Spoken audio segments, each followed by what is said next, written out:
Okay, I call to order the Borough Council meeting on Monday, April 7th, 2025 at 7:30 p.m.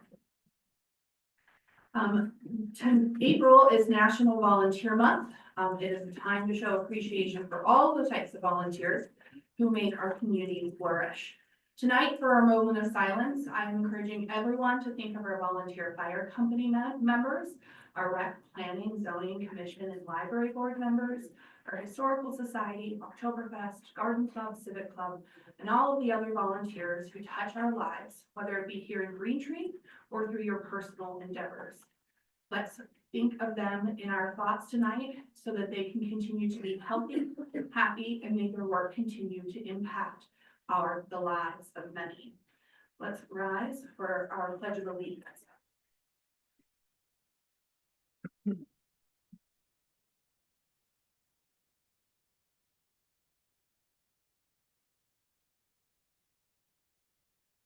Pledge allegiance to the flag of the United States of America and to the republic for which it stands, one nation, under God, indivisible, with liberty and justice for all. Roll call, please. Ms. Demi, Ms. Houts, Here. Mr. Panza, Here. Mr. Ray, Here. Ms. Schwartz, Here. Mr. Tintori, Ms. Barron, Here. Mayor Schenk. Present. We now move on to the approval of the March 3rd, 2025 minutes. We have a motion. We have a motion. We have a motion. We have a second. Second, is there any discussion?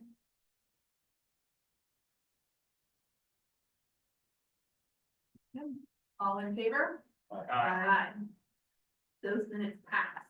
All right, so we now move on to our hearing of the citizens. All persons who wish to address the general business or agenda items will be heard at this time. You can make your way to the podium and please say your name and your address. Christine Short, 251 Park Edge. I'd like to thank Mayor Schenk, Mr. Ray, Mr. Panza for staying at the PennDOT meeting and listening to the residents.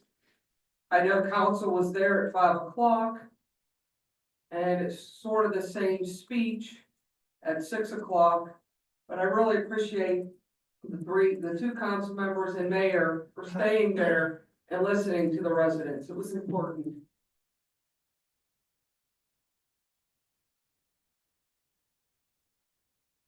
Hi, Tammy Feeney, 55 Rhodes Avenue. Forgive me, I do like to write things down just so I don't forget what I want to say.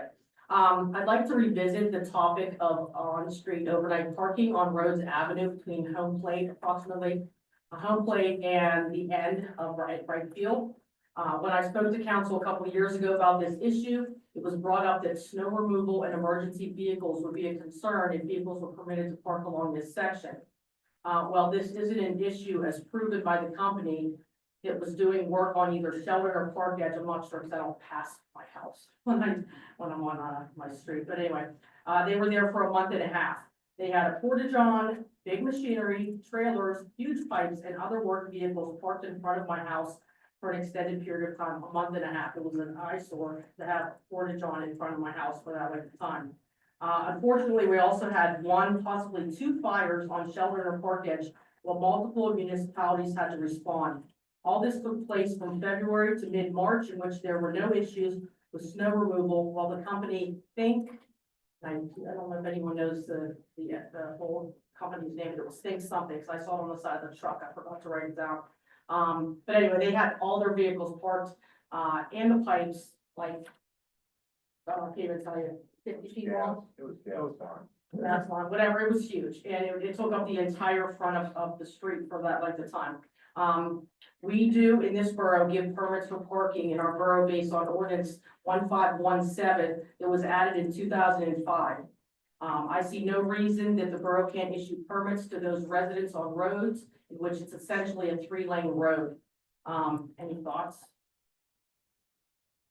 I know I spoke about this before. I spoke with the mayor probably 2 weekends ago, with this issue. Mayor's officer, how many parking spaces do you believe? We did speak to that, about that, and I'm thinking about a dozen, probably a dozen I'd say cars, 10. 10 to 12. So literally, it's 3 lanes from, there's a handicap spot From home plate from on. home plate, and then all the way to the end, right before the crest of the hill. And when you mentioned residents, were you thinking residents just immediately across the street, or what residents would you recommend for permits? Maybe. You're not being clear. You asked. I'll take one. Yeah, I'll take one, I'll take one. I mean, you know, and when I spoke about this a few years ago, I mean, living where I live is a blessing and a curse. It's nice because all the amenities are right across the street, and it's also a curse because if I want people at my house, I have no parking. So, you know, come Saturday, Sunday morning, when soccer is on, if I don't have a place to park. And I'm not saying I'm gonna sit there and park my vehicle there, and hold a spot like in Dormont, you know, like the cones are out and things like that. But like the reasoning that I was given a couple years ago, with that company being there for literally a month and a half, overnight parking for a month and a half. And like sadly with the fires that were, you know, around the bend, and, you know, it was the winter, there was snow removal, so every reason that I was given that we could not do it was basically, you know, proven that that is not an issue. And just because my street has essentially 3 lanes and others don't, I mean, there's no reason why, you know, we do give permits. The permit parking that I was reading, I believe it's, over, like the people would get on the bus over at the, Parkway Center. But yeah, so there are, I mean, that is a thing, about, you know, allowing for permits, and, I just would appreciate your consideration and exemption, to no overnight parking in this particular section of Rhodes Avenue. We put up, he's like an expert neighbor, we do put up with, you know, a lot, you know, I'd be gone in the morning, like, you know, it's just like the overnight thing. I have, older children, and, you know, now everybody has cars. And then, you know, I couldn't put a driveway in the front unless I went through hoops and applied for you know, all these different things to get a driveway put in the front of my house. I'd have to be adjoined to my existing driveway in the alley, and it would just make so much sense just to do the driveway in the front, but then I'd have to do all those other things. And I'm like, we have 3 lanes in the front, there's no reason why we can't have on-street parking. So, Yeah, I think it's something we should look at. I believe that you cannot park on the side of the street where the houses are, right? yeah, so I have, Yellow line. yeah, I can't park You can't anywhere. park on that. I can't park, so I have no parking. Right. And so, you know, which is what happens, all the soccer games, if I'm not up at like 8 in the morning, like set my alarm, get up, move a car so that I have a spot out front, you know, anyone who comes, they have to park, I can't tell you where they have to park. I try to like adjust events around things that you know, functions, you know, we used to have baseball, softball, they used to do more with the baseball, softball over there, they don't, really now, they used to have a co-ed softball or something, whatever, over there, but, you know, we don't have parking, I know. It's year-round soccer. Yeah, it didn't used to be, it was just like a fall thing when my kids were younger, but literally is spring and fall, and, really is an issue parking, because I have nothing on my side of the street either. So, if you could look into that, that would be wonderful, and I'd appreciate it. Does anyone have any questions, or why that they think that would not be a good thing? I think, the public, I think this falls under public safety, we'll take it under our committee and take our action back to council. Thank you, I appreciate it.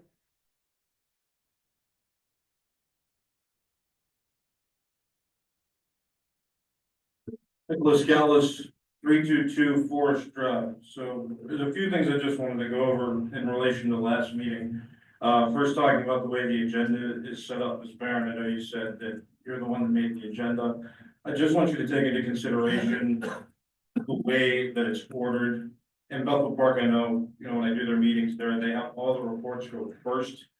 And then they have the public comments, And then they have a comment section for each section of the agenda. And I think that that has several benefits. One is that I can hear your chair reports first, and then I can come up here with a little bit more information about what you guys are gonna talk about before I give my public comments, like communications, my specialty there. So if Ms. Debbie had a chair report, I'd like to hear what she had to say and then maybe respond to it, whether I agree, disagree, or just have general comments about what she says.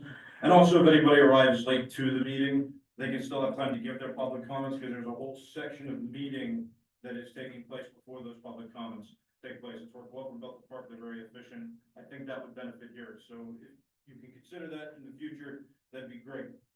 The second thing is, the sound system in here, so I twiddled some knobs last meeting there, and I found out there was a little too much power coming from your microphones that were interfering with the speakers. I don't know if you necessarily need the new sound system, if we're being resourceful and you wanted to save money. Like, this sound system works, you just gotta know which direction to put the knobs. I know that the Zoom meetings don't necessarily pick up sound the best though, because the sound system is not hooked up to your Zoom meeting. It is, the microphone's coming from Kim's internal computer microphone. So that's why everything sounds real raspy, because it's not coming from these microphones. It's literally being taken from the speakers and trying to funnel through that microphone over there. So, you know, if I could look at that again, I volunteered my time before, I'll still do it. If anybody wants to reach out, I can talk to you after the meeting, we can talk about that. And then the email feedback versus in person, it just kind of got a bit frustrated, because I know that a lot of us come to these meetings, and before council said that this was a minority of representation of Green Tree, which it just frustrates me to hear that, because like I go to the Pirates for a living too. I work 93.7 The Fan. Right now they're playing, and I'm taking my time to come here. I've got to say my name and my address for the record to speak, and plenty of other people come up here and speak, and they take time out of their days as well to be in person, to show you guys like, hey, we care about something, we want to talk about it, we want to be invested in this local government. And so when feedback comes in from an email or from, you know, these undefined sources, they don't have to give their names or their addresses for the record, they're just being floated out there. I mean, that's frustrating to me, because I'm here, these nice people are here. I think that people's consideration should be considered the minority of residents. We've come here, we want to show up, we made the time, we shoved in the time to be able to speak. And I think that at least some acknowledgement of what we're saying here should be better taken into consideration. And with that, I'm complete. Thank you.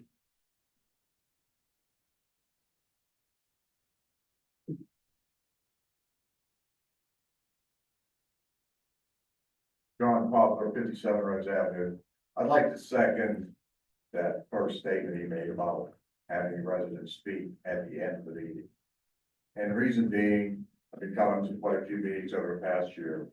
And there's a lot of times when the committees report, something comes up and I'm thinking, oh, I wish I could have talked to them about that. By us talking first, we don't have that opportunity. So I'd like you to consider possibly moving the residents' comments to the end of the meeting or after each committee's report, so we have some things to bring up. Thank you. Christine Short, 251 Park Edge. To piggyback on these two, I've been coming to council meetings probably long before some of you have been on and lived in this borough. And I know back in the day, residents spoke, but if there was questions, we were allowed to ask questions. I don't think this committee allows us to do that, because I've been coming here for a long time and people ask questions, and either that hammer's being, or we've already had our time to speak. We're residents of this borough. So are you folks. We should be allowed to speak. I guess, you know, I mean, we should be allowed to ask questions. We have time to speak, but we should be allowed to ask questions, raise our hand and say, hey, we have a question regarding this. Please consider that. Thank you.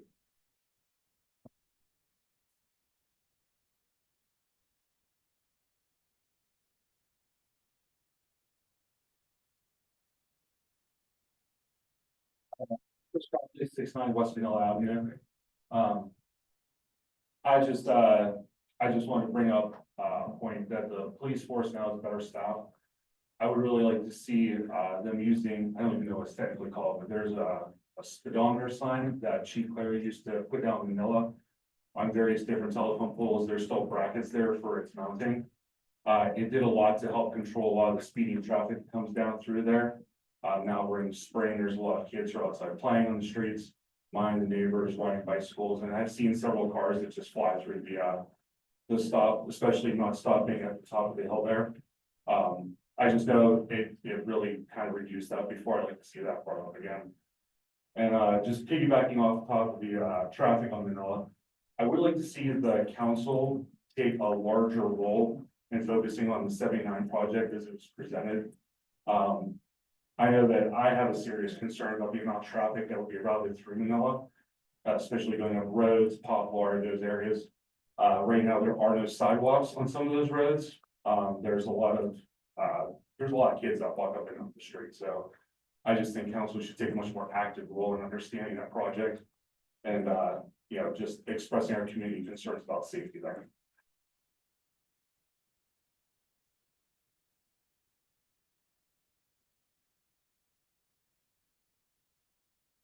Hello there, Jeff Natale, 895 Cherry Street.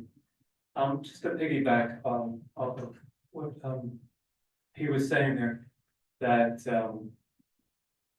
I'm sorry, I lost my train of thought there. By the Parkway project. The Parkway project, thanks, Dave. I think it would, the planning committee, we talked about, thank you, Dave. The planning committee talked at our meeting about taking an active role in the Parkway project. And so I just wanted council to know that the planning committee does want to be active in it, does want to be part of it. Try to get answers to questions ahead of time, try to stay active with PennDOT, you know, take on some of the project management for this project. And I think, you know, looking at the project and what was presented, there are some challenges with traffic, and I realize that, but I also realize that it's PennDOT. And I think we might be better served focusing on Green Tree's, some of Green Tree's needs, like sound barriers. I mean, we've talked about sound barriers here for a long, long time. Maybe this is time to say, hey, PennDOT, we can work with you, we can make things work through Green Tree, but you need to do these things for us. You need to help us out with sound barriers. You need to help us out with the green space. You need to help us out with some of the things that the challenges with traffic.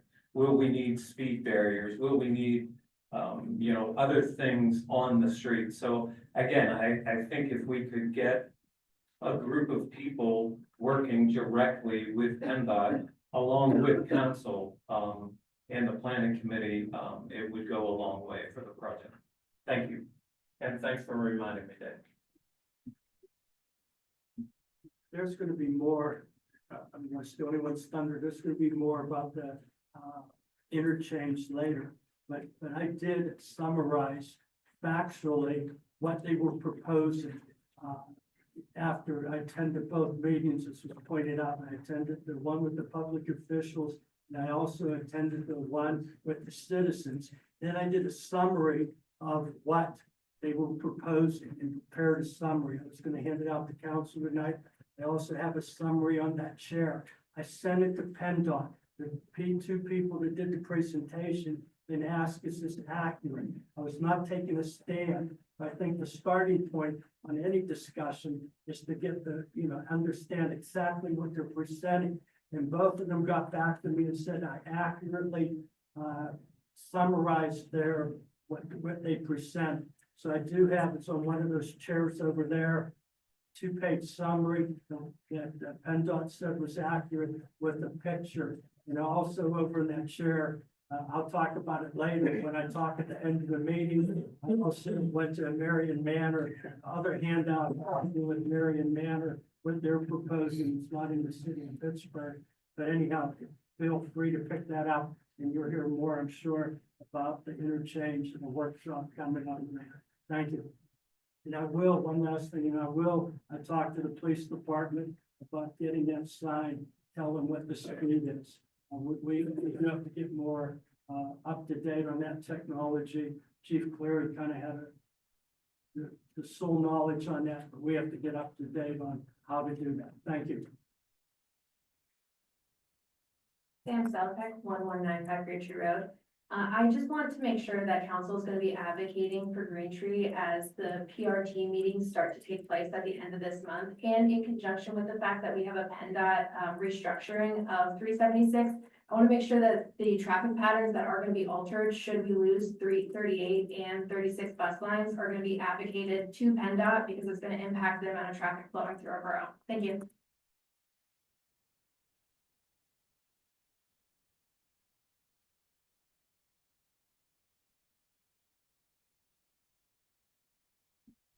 Down in the back.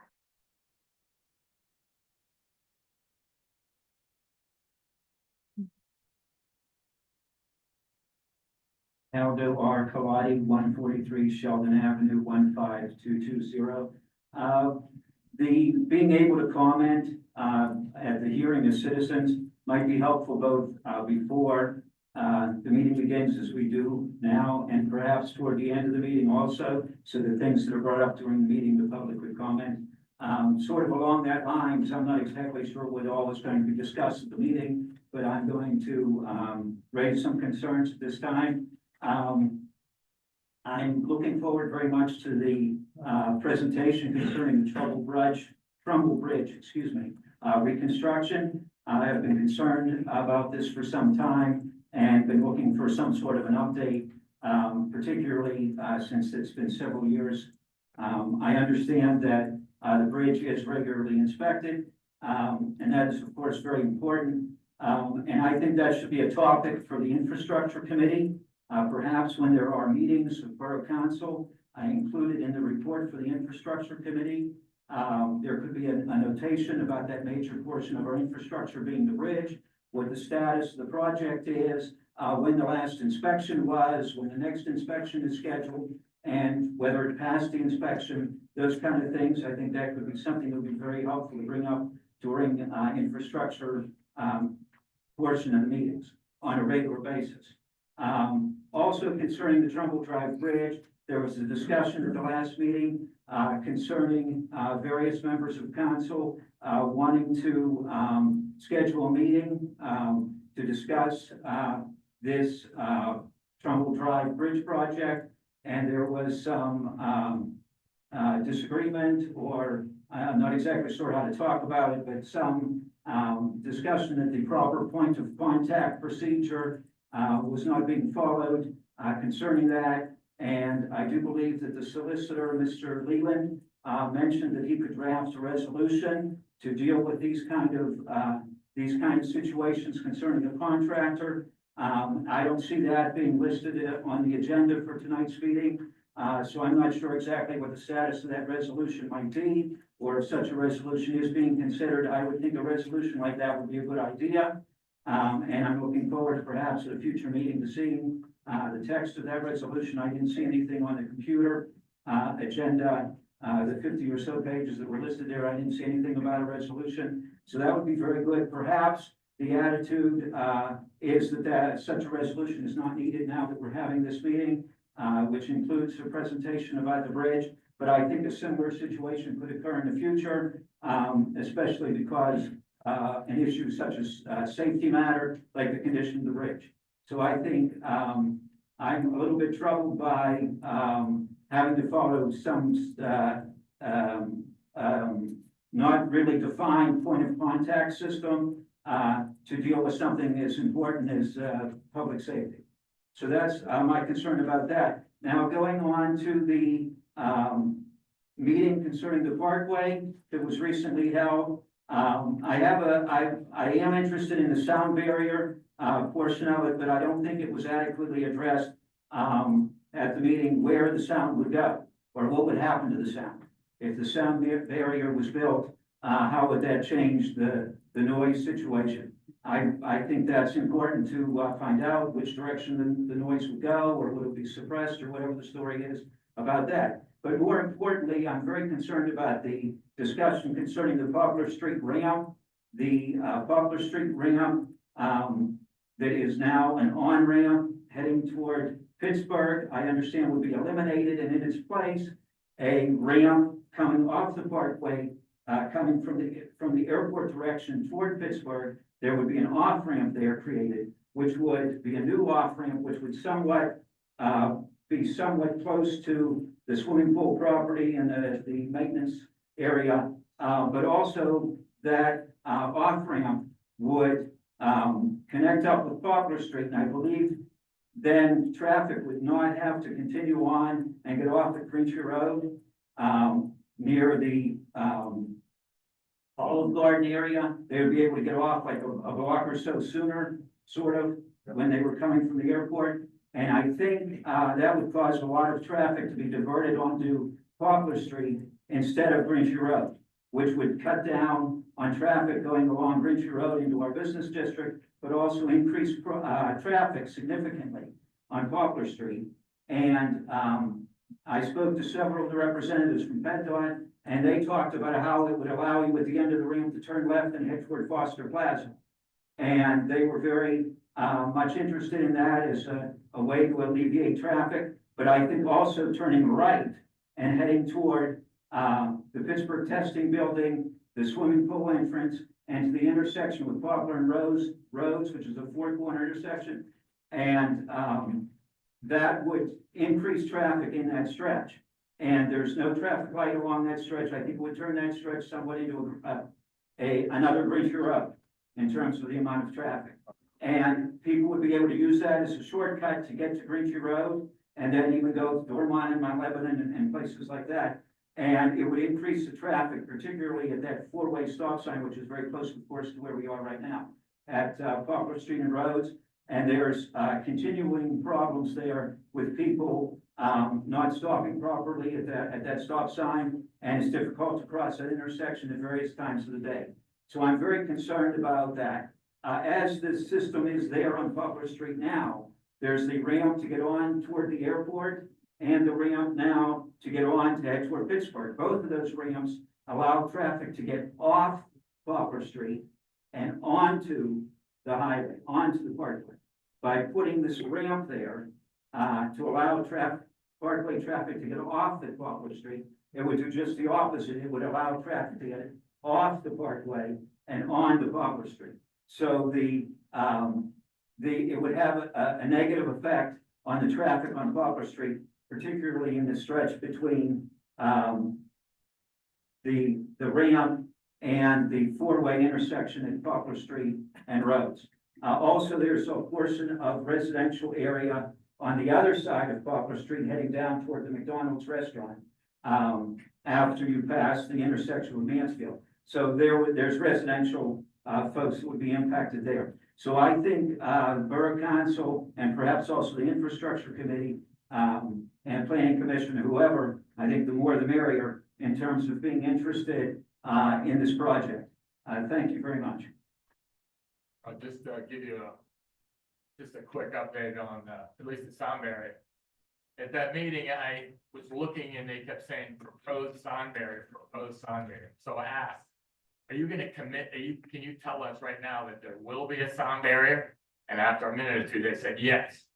Then the next thing I asked was, is it possible you could build that sound barrier before all this construction happens? Maybe give our residents a break? And they just said, well, it depends on the contractor.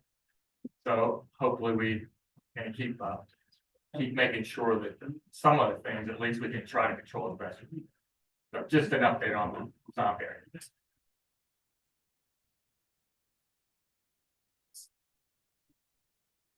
John Poplar again, 57 Rose Avenue.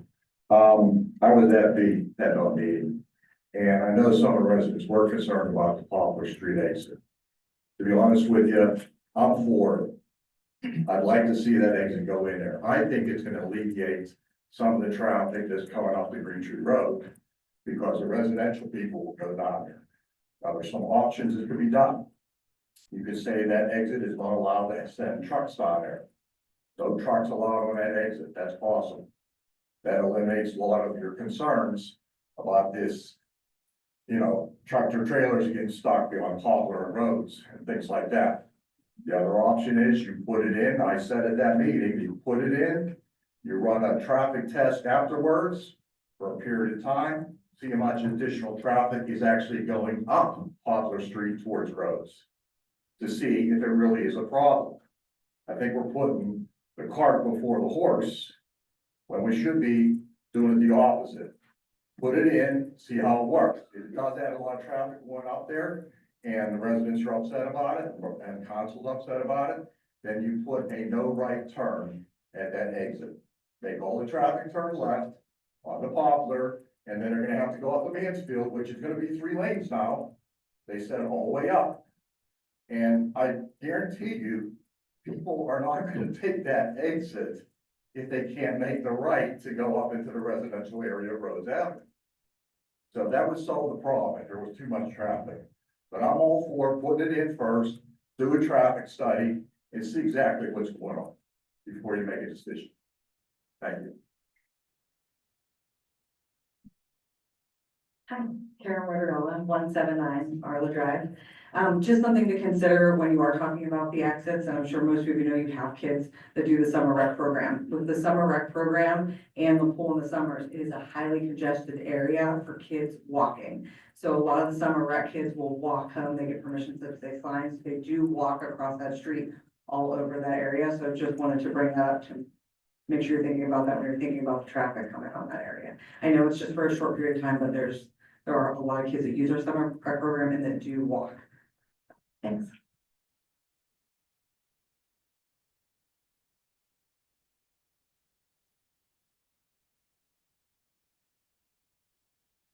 I think we can move on to new business. Up first tonight, we have the community engagement and communication. Oh, I'm very sorry. I am very sorry. I'm very sorry, Mr. Wilmer. We have the Trumbull Bridge reconstruction update. Mr. Chris Wilmer is here tonight with PE Gannett Fleming, and the floor is yours. Thank you. Yeah, thanks for letting me be here tonight. Gonna give you an update on where we stand with the Trumbull Drive Bridge. Certainly here to answer any questions that you might have. Yeah, I'm Chris Wolmer, work with Gannett Fleming. I'm the project manager, been a project manager since the beginning. When we were originally contracted through the borough, we're currently contracted through PennDOT. Since September of 2023. Just to touch on, the item that the gentleman brought up about the condition of the existing bridge. It is inspected on a 6-month frequency, and there's 2 reasons for that. One is because it's a fracture critical bridge. It is a 2 girder bridge, which then makes it fracture critical, because if one of those members were to fail, imminent collapse could happen. The other is that the superstructure is rated as 4, and that's due to the 4 beam seated connections. Those are closely evaluated every 6 months, and for several intervals of the inspection, that seated connection has not changed in condition. Therefore, there hasn't been any need to change the rating of the bridge, to do further analysis of the bridge, or to do any maintenance of the bridge or anything like that. It is currently not posted. It is safe and has capacity to carry legal loads without a posting. And again, that's all monitored on a 6-month basis through the inspection process. I guess I'll pause there if there's any questions on this thing. That's the inspection. That is contracted through PennDOT. I believe the new consultant is Michael Baker. He's going to be doing the next inspection. This will be, I think, their first time doing it. And does your company, PE Gannett Fleming, do they get the results of the inspection? We do, yes. And you look, obviously, you'd look them over. Yes, if there was ever a need for maintenance, they would raise that issue. And then certainly if we saw that, we'd bring that to your attention as well. Thank you.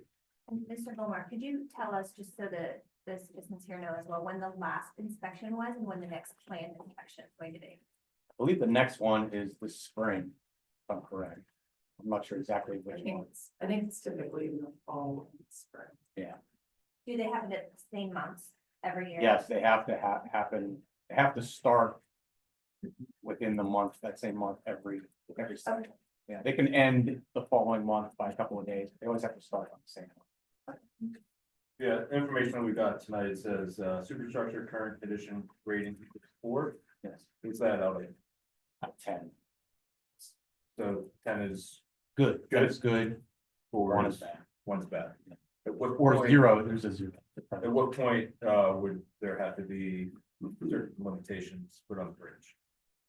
At what number? Probably if it dropped to a 3, they would have to do an analysis to make sure that it still had capacity. If that capacity were below the legal limits, it would be a posting. It wouldn't mean that the bridge would be closed or anything like that. It would just be posted. So we started this project, it seems like 10 years ago.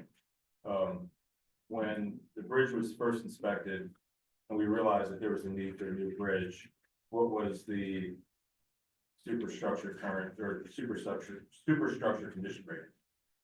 That, I don't know off the top of my head. My guess is it was probably still a 4. Can you get that I information certainly for us? can, See yes. if there's any Yes. information?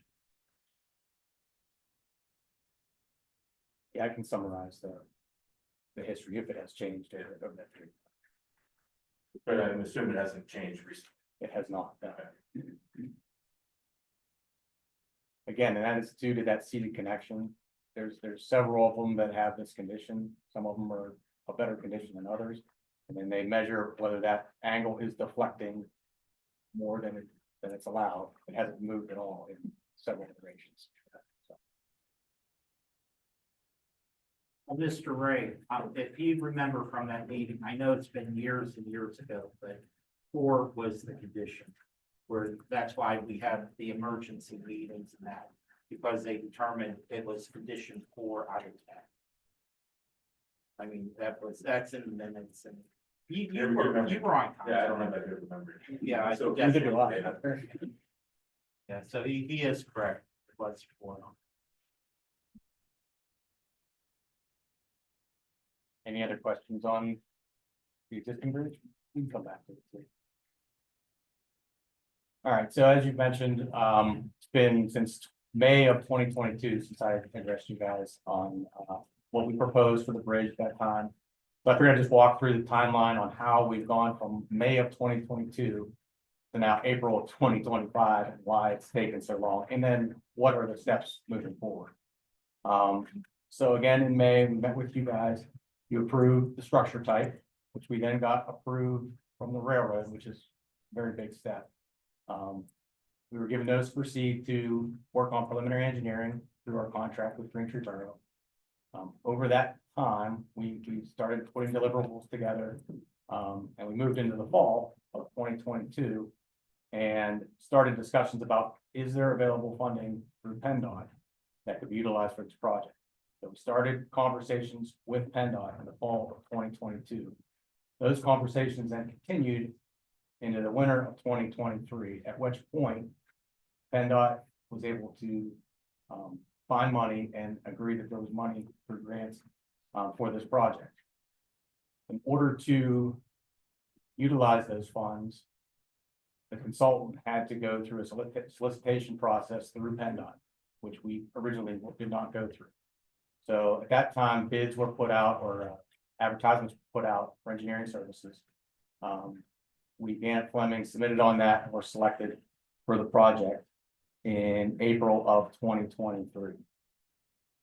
So at that point, we had stopped all work on the project until we were under full agreement with PennDOT.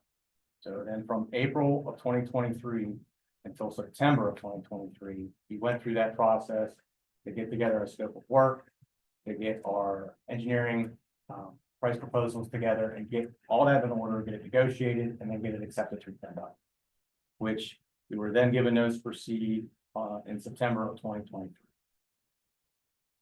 So from that point, we started preliminary engineering again. And we started going through all of the steps that are required to satisfy PennDOT rules and regulations, which were a little bit different, a little more stringent than what we would have had to go through if we were contracted through the borough. So from September 2023 until then October of 2024, we went through that process In October 2024, we got our environmental clearance, which is a very big milestone in moving the project forward. Then from October 2024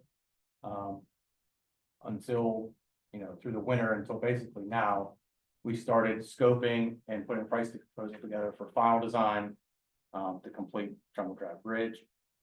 We were also moving forward with right-of-way plan development, which is we'll talk about here in a minute.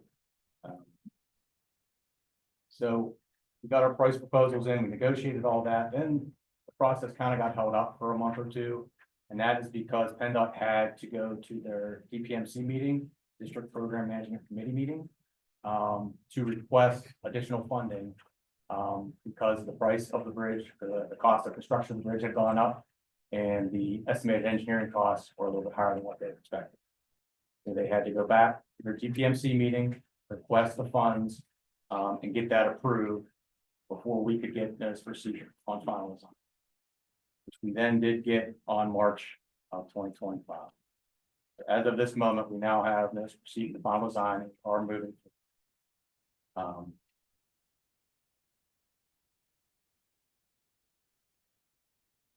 guess I'll pause. Is there any questions on? I just want to confirm, we were told in a public meeting that construction costs had not increased. Mr. Panda talked about decks and construction costs having increased, but you're telling us based on this, that construction costs could increase about $5 million potentially? Could be up to $1 million, yes. So when I first met with you guys in 2022, that was nearly $6 million. That was based on construction in 2024. Right. Now we're at like $6.6 million for construction 2026. I put the value of $7 million in there, knowing that it may go up a little bit more because construction is probably not going to take place till 2027. Backing up just a moment, so they went to DPMC for the funding. That is in central office right now for final approval. They're expecting that any day now. Actually, she was hoping, or the district was hoping to get that today. I didn't hear final word, but there should be no holdups on that. That money should come through and the project will be fully funded at that. So you're telling us, we heard this last meeting, that the borough's maximum amount is $350,000 regardless of the price.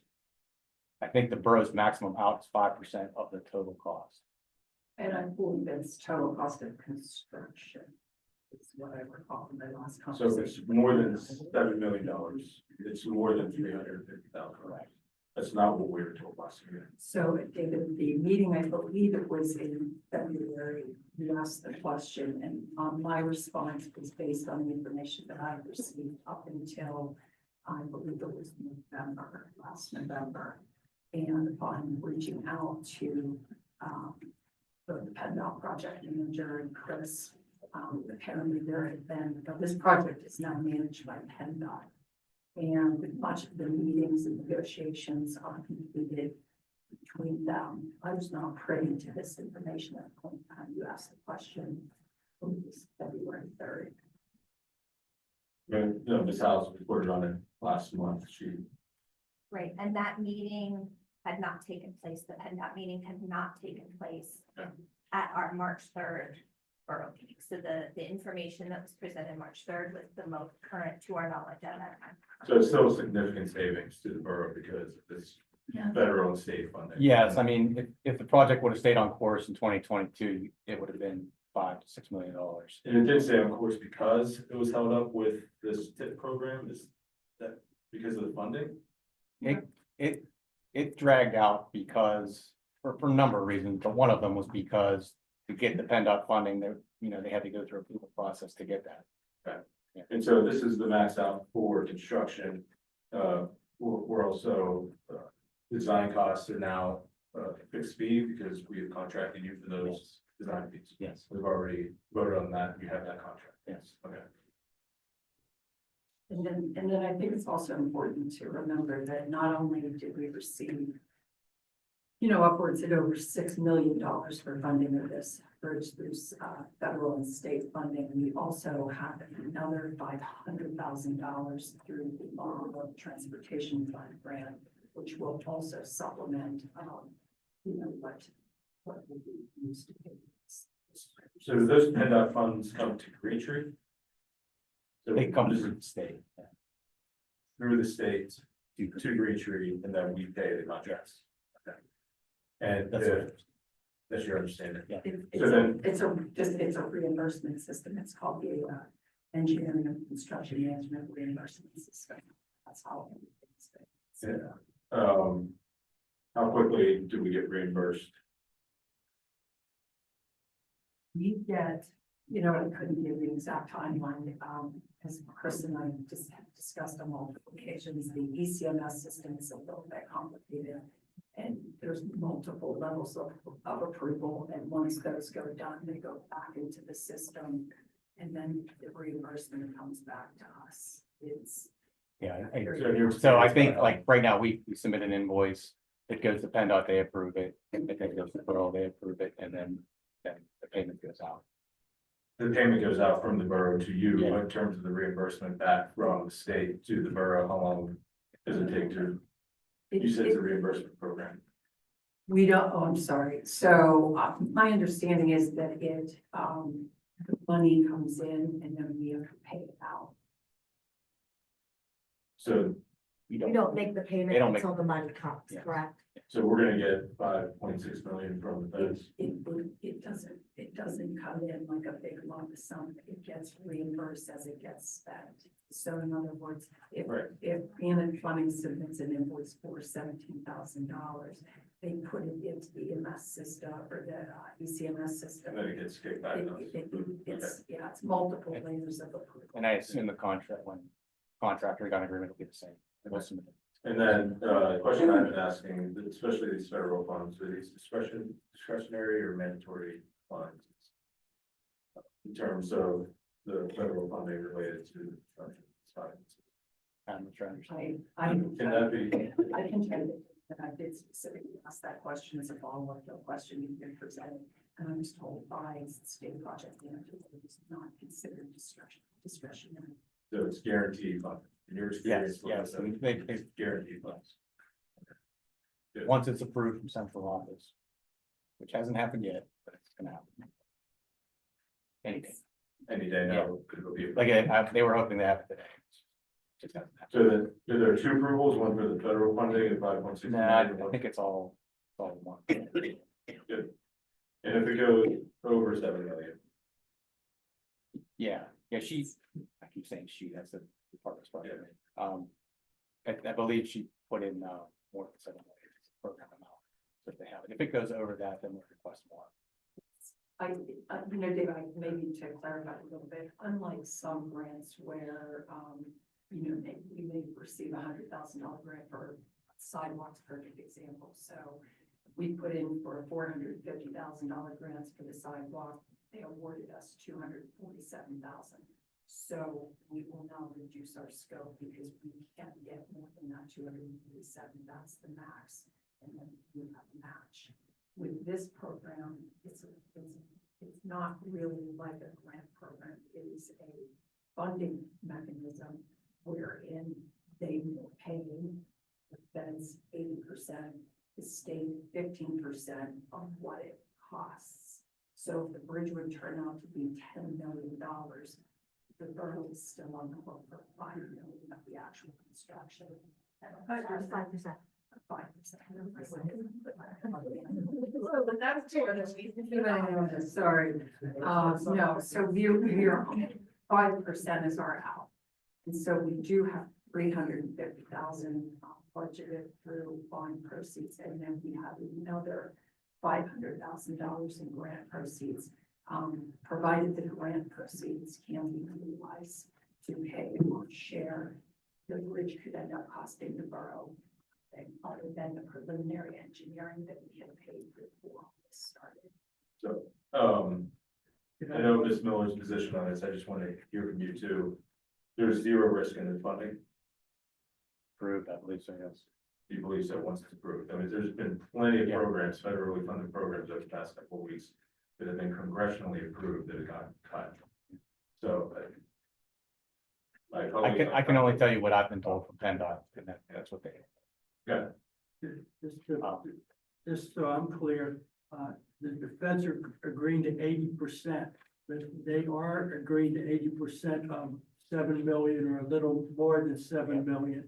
If for whatever reason it takes another 2 years and it goes up to 9 million, just a theoretical, we'd have to go back to them to see if they're still paying 80% of 9 million, correct? Yeah, whatever she asked for the program, let's just say it's $7 million. If for whatever reason, it's estimated to be more than that, or there's a change order during construction, they would have to go back and ask for additional funding through that PMC process. Right, to see if they're paying 80% of a bigger amount.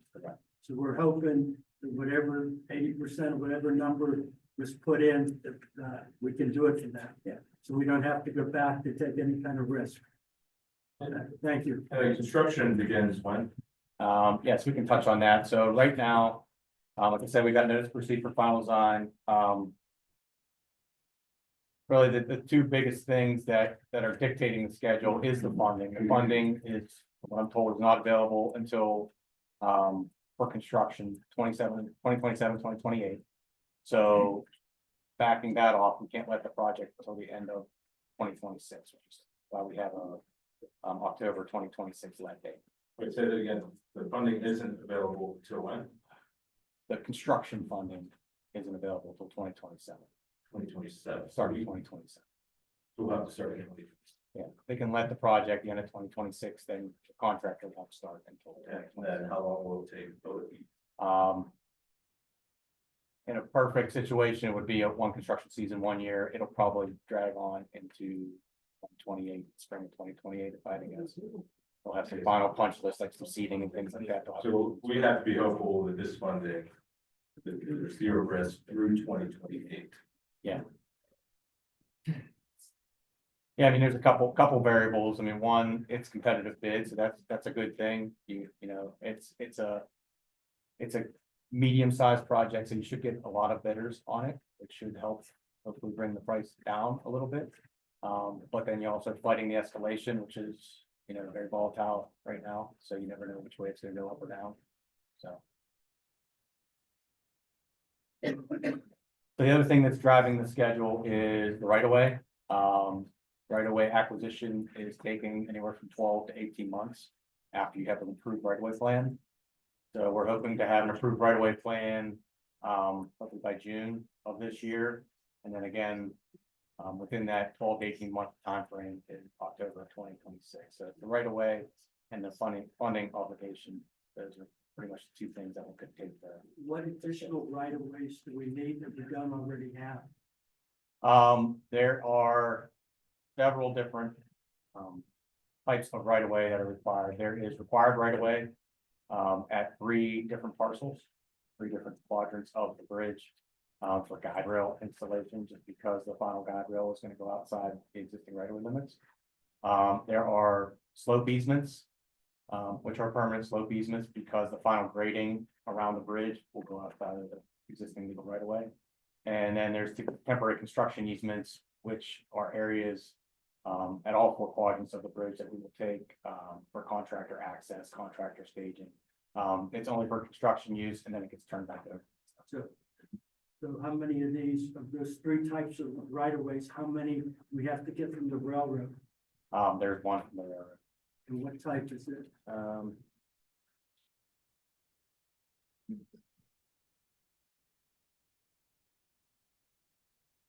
believe that's a slope easement. You having any difficulty to date in the process of obtaining these right of ways? So the acquisition process hasn't started just yet. It will start, hopefully, well, we're estimating in June, but once we have a final right of way plan signed off on, we've started internal discussions, with, the Borough Council, just, talking the logistics of the acquisition.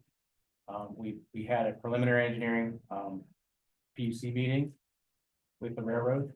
That went very well, good coordination and communication at that time. The railroad's been actually really good throughout this whole process, giving us approvals and coordination. So, you know, acquiring right away from the railroad can always be difficult, but we have a consultant on board to help deal with that acquisition. The PUC process. When you say a consultant on board, Is that somebody from your company or somebody else? Yeah, we have a sub-consultant. You'll be leading that, Sub-consultant? sub-consultant, yeah, sorry. And what's the responsibility of the sub-consultant? They will, manage and facilitate the right-of-way negotiation and right-of-way acquisition. In coordination with the borough. Thank you. I have a question, really. Sorry. So given that this project started many years ago, and you mentioned the core rating hasn't changed, but now we're talking a couple more years till construction. What is, I guess, the worst case scenario? Should something happen, that core rating go down to a 3 in terms of feasibility of the bridge? Yeah, the first step would be, it'd be an analysis done and, you know. I mean, it could be the analysis could show that the bridge needs closed. I think that's highly unlikely. The most likely thing would be that the bridge needs to be posted at a different load limit. That would, you know, limit larger size vehicles from going across the bridge, if that were the case. Until whatever the driving force was fixed. There could be some maintenance that would need to be done if it got to that point, if the load limit needs to be raised and the posting needs to be. And in your experience with, say, a rating 3, is the load limit the same? Say for any structure that has a 3 rating, is the load limit the same, or it depends on the structure? It depends on the structure, it depends on the defects. Yeah, it could vary quite a bit. Thank you.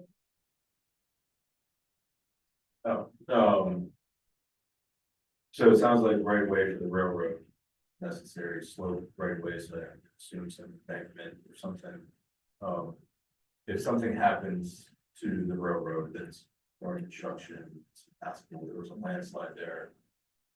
5, 6, 7 years ago, and the railroad was down for a day or two or a couple of days, and it's significant cost to the property owner. Who holds that liability? The railroad's responsible. No, if we cause damage to the railroad. Yeah, I mean, that, Everybody, right?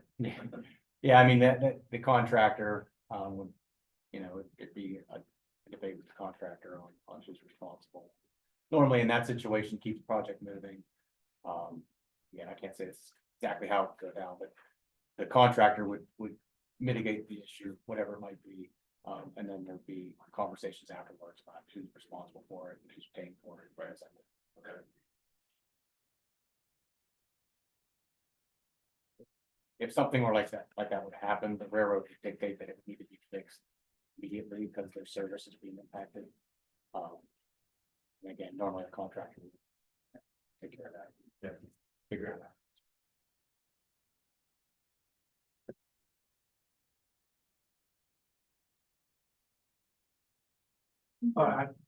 One question. Back in May, when we decided to go with concrete instead of the steel, Not this May 2022. I'm sorry, back in May 2nd, 2022. Which of course you advised us it's cheaper and better. So of course we chose the cheaper and better solution. We discussed if the railroad wanted to do double cargo and elevate the bridge higher to accommodate, that would be on them. Do you recall, were they given that option?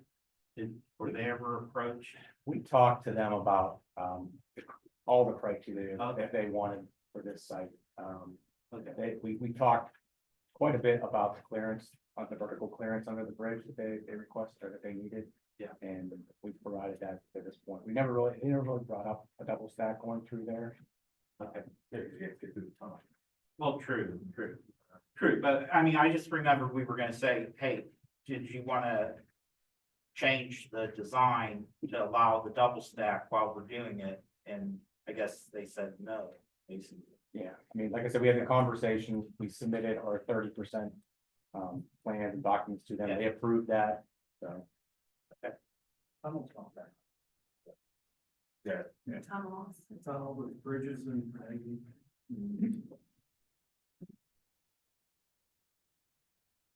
Any other questions? Any other anything? Yeah, I just wanted to highlight a couple of things, just so people were aware, of some of the logistics of the project. And I probably mentioned some of this back in 2022, but the replacement is going to be done in phase construction, meaning that we will maintain traffic across either the existing bridge or part of the new bridge at all times during construction. Should I say about 99% of the time. As single lane movements will be done using temporary signals at Mansell Avenue and then up the drive. Now, I say 99% of the time it'll be open to traffic. There will be 4 to 5 instances when the bridge will need to be closed. And that will be for removing the existing bridge and setting beams for the new bridge. Our plan at this point is to do that at nighttime and maybe even on weekends at nighttime. Those operations don't take that long. They can be done within a few hours, and the bridge can be opened up again. We realize that, you know, Hampton Inn's over there, the post office is over there. There's other critical businesses over there. So we want to accommodate that as much as possible. We've had conversations with EMS, police, to stage either an ambulance over there or a fire truck or police cars over there to be able to, you know, accommodate any issue that may come up during these short windows when it is closed before, say, the contractor were to have to get a piece of equipment off one of these bridges to open it back up so they can get in and out. I have a question regarding that. How much time, how much notice is usually given before those events? And we will give significant notice, like months Months. and to be reminded Yeah. that these things are coming up. Okay. Yeah, we understand the sensitivity of it, and we'll let everybody know. And it'll be on the contractor to do that, but there'll be strict requirements for them to notify.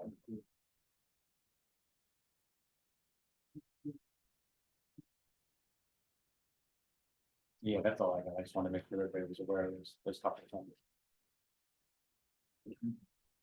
Any other?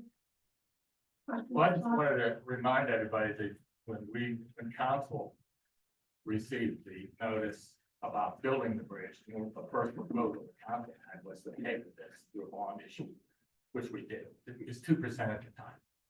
So that's our original funding source. So when Ms. Miller came on board, she took the initiative and thought that this would be a good project for the tip. We did not look at that. So through her efforts, we were successful in getting funding through the tip. So now the bond money is available to do another project. So it's a great opportunity for, I mean, I've talked to a number of communities that had smaller bridges than ours, and it was like $5 million. It's in Washington County. So as much as it's a real kind of a bad pill to have to replace this, it's so expensive. At least we got a lot of funding through PennDOT, we can go from there. So that's a big help. Just wanted to make sure everyone knows how this is funded. Thank you. Thank you very much for being here tonight and walking through that with us. Yep, you're welcome. And I know there was a question about having monthly updates. I'd be happy to provide any information. So you guys are updated whatever frequency you want. I would think quarterly, I think monthly, what's your thought on requesting now quarterly updates? If I may suggest, I think it's milestones, are pending.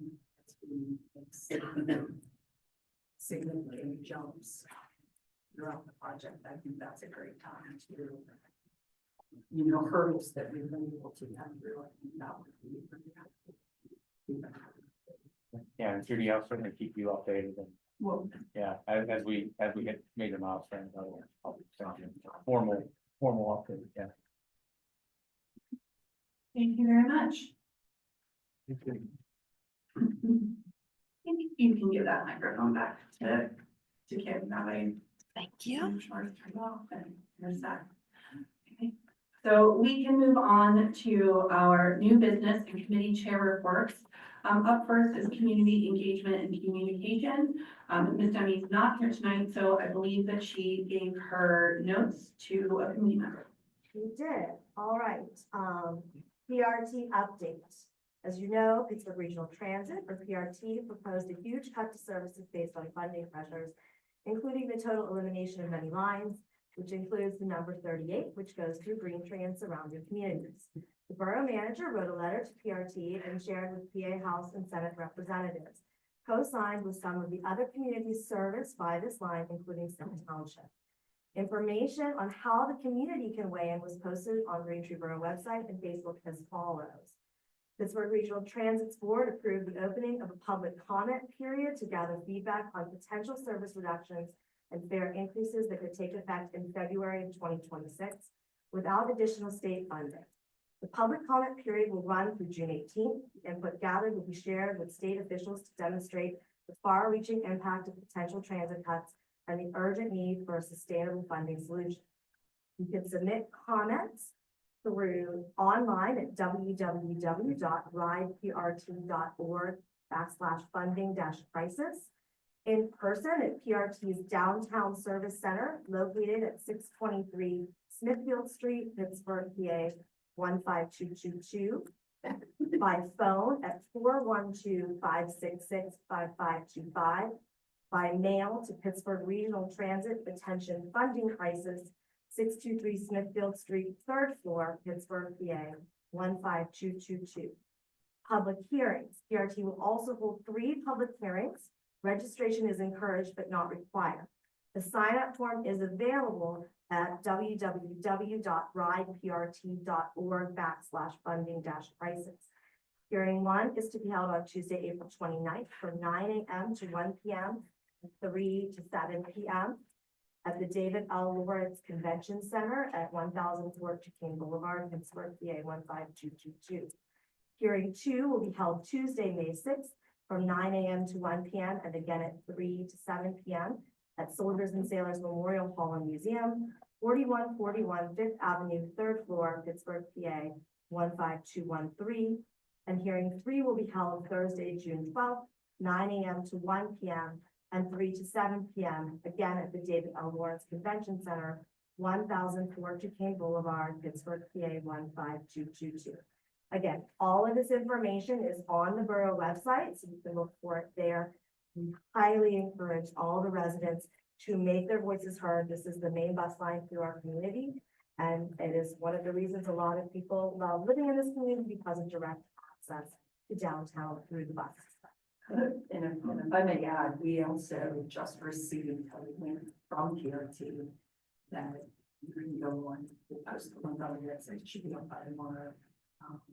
So that you can complete a survey so that they have an understanding of the demographics and, you know, what people are using it for, how frequently they're using it.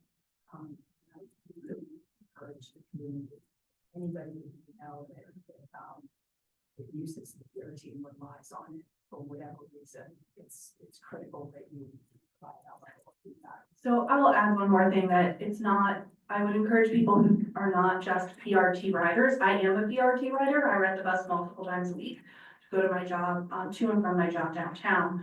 But it is not just, this decision would not just impact those who currently ride the bus. Having a bus that runs through our community and connects our community through a long ways into our region and back into the city is also fundamental to our local businesses. We have many people who work in our borough who use PRT to come to our borough to work. And many people who live in those other communities, whether they be Scott, Mount Lebanon, Carnegie, and other areas, and other communities in the area who use our bus system to get to doctor's appointments, to get to dentist appointments, and to other things that are happening in our community, whether they be community events or things that are of their lifeline. This is not something that just impacts bus riders, though there are thousands of bus riders who ride that bus line. So it is something that is of extreme importance to the vitality of our community.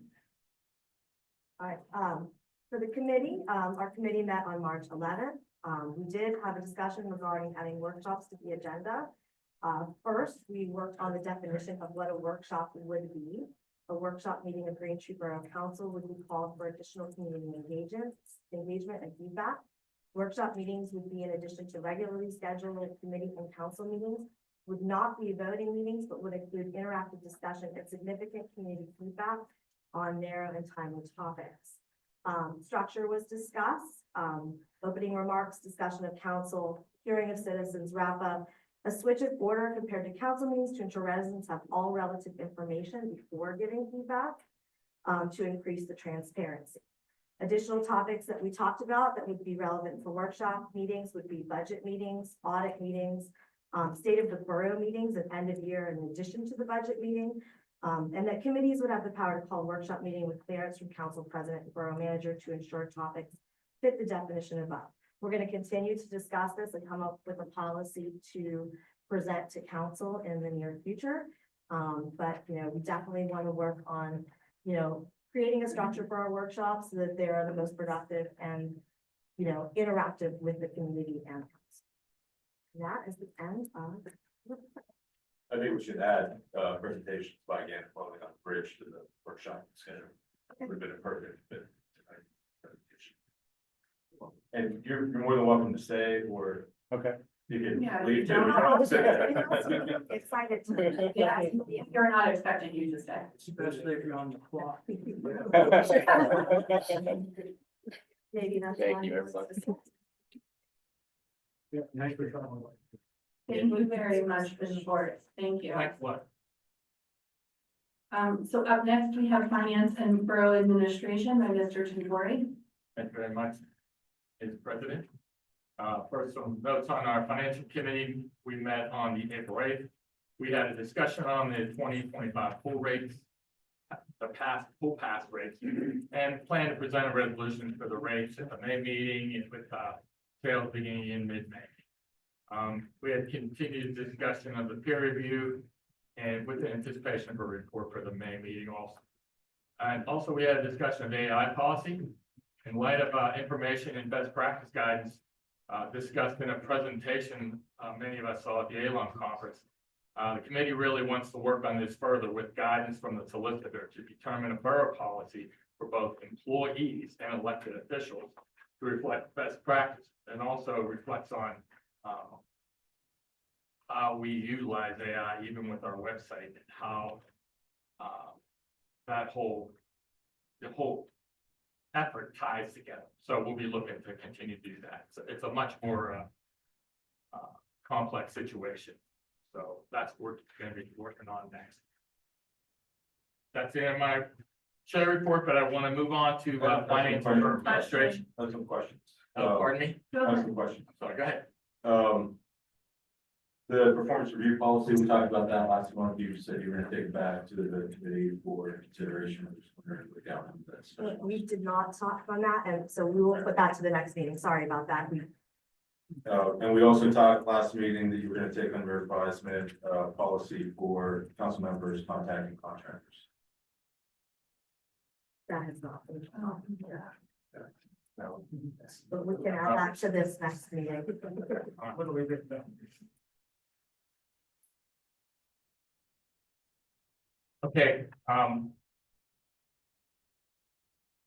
like to make a motion, ratify the action of the borough manager in paying the March 2025 invoices from the general fund totaling $23,671.45. Payroll consigned totaling $214,451.50. Educational service agency fund totaling $5,918.52. And credit card January 2025 for $4,465.88. And we have a motion and a second. We have all in favor? Oh, I'm sorry, discussion. Is there any discussion? Usually it's quick.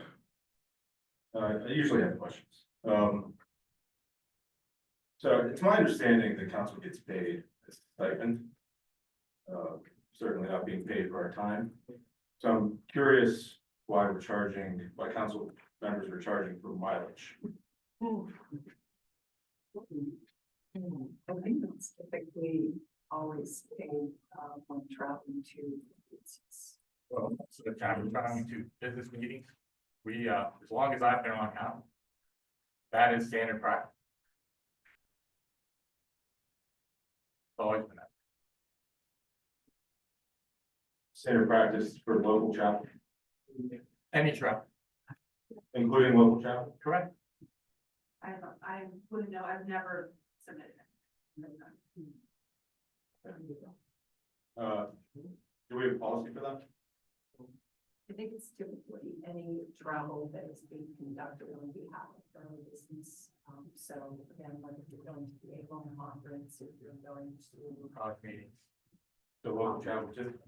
That's what. So our stipend is, I thought that's what No, it's a salary. oh, it's a salary. Oh, Yeah, it is considered Man, a I need salary. to- Well paid you want to be. Technically, it is considered a salary, yes. It's a salary, you get a W-2 for it. Yeah. Mr. Tintori charge 3 meetings. That's correct. $60. That's correct.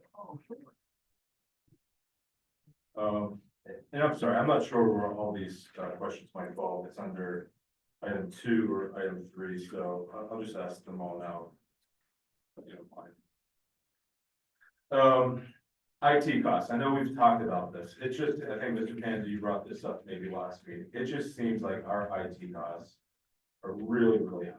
And it's really hard as we go through these billing sheets to determine how much our falling costs are for IT. I think it'd be really helpful if we got our hands around that. It just, we have, Yeah. I know we've talked about it before, and so if you could pull that all together, including internet, contracting services, software, break it down. It just seems like it is a lot. I agree more. So I think what we want to do is we would want to break it down to what phones are costing us, what internet services are costing us. And then when you talk about IT, are you talking about like management of our IT environment? Well, that's a contracted service. It is. So I understand that, but there's all this other stuff, T-Mobile. That's a third issue, cell phones. Yeah, again, I don't have them all highlighted here. And then I know that, our finance director did just, renegotiate the, internet services here for the borough building. We were on coaxial up until a couple of months ago, and I just went on to fiber, so the cost to deal out for that. We have cameras in all the parks, so we have to pay for that service. I can definitely do a quick summary so everybody knows, you know, what the phones cost, what the, I think- what the internet. Yeah. And then also, as we talk about AV and general IT assessment, we're talking about an AI policy. We had a meeting previous to this one, and I couldn't get internet connection in the executive conference room. It was, I had one bar and I couldn't get connected to it. How long ago was that? Our meetings at 6:45. Oh, tonight. Yeah, so that would be helpful. Yeah, I had no problem getting it on my phone, it was just kind of, or on my computer, I didn't have any issue, but Yeah, it it just, depends which one. it depends on where you are, I think. Which one you're there. Okay, I've noticed that, this is related more towards, again, I'm sorry if I'm out of order here. But that sends a budget comparison where we are year to date. And I noticed some really high costs for workers' comp. Like. Budgeted 1,000, it's at 14,000. Now, I can certainly give you a summary on that, but I would say that our workers' comp rates are extremely competitive because we are in self-insured pool.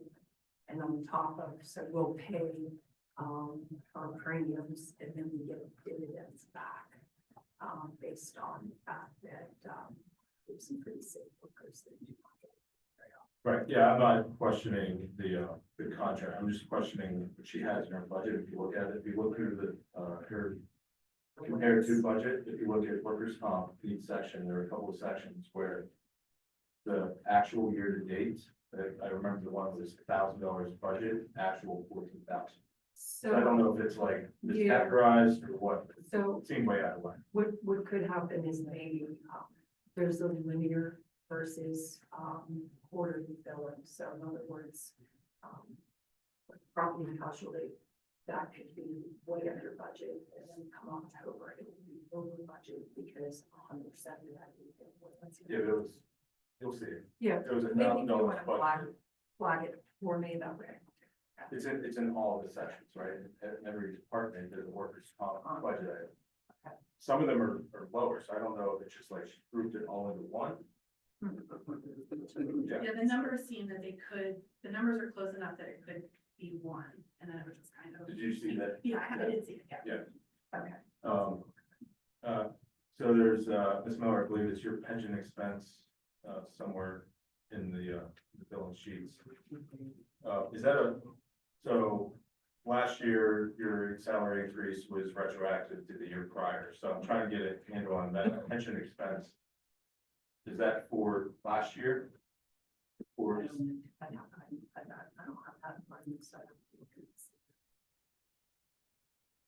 well, does the pension expenses, come out once a year? Or there's a pension expense? Yes, and it's typically paid. Okay, monthly. Okay. And it's based on all of them, and that's based on the employee salary. Okay. So then, because we paid you retroactively last year, we have to catch up from the year before, I assume? Yes, I didn't try when that was paid. Okay. Oh.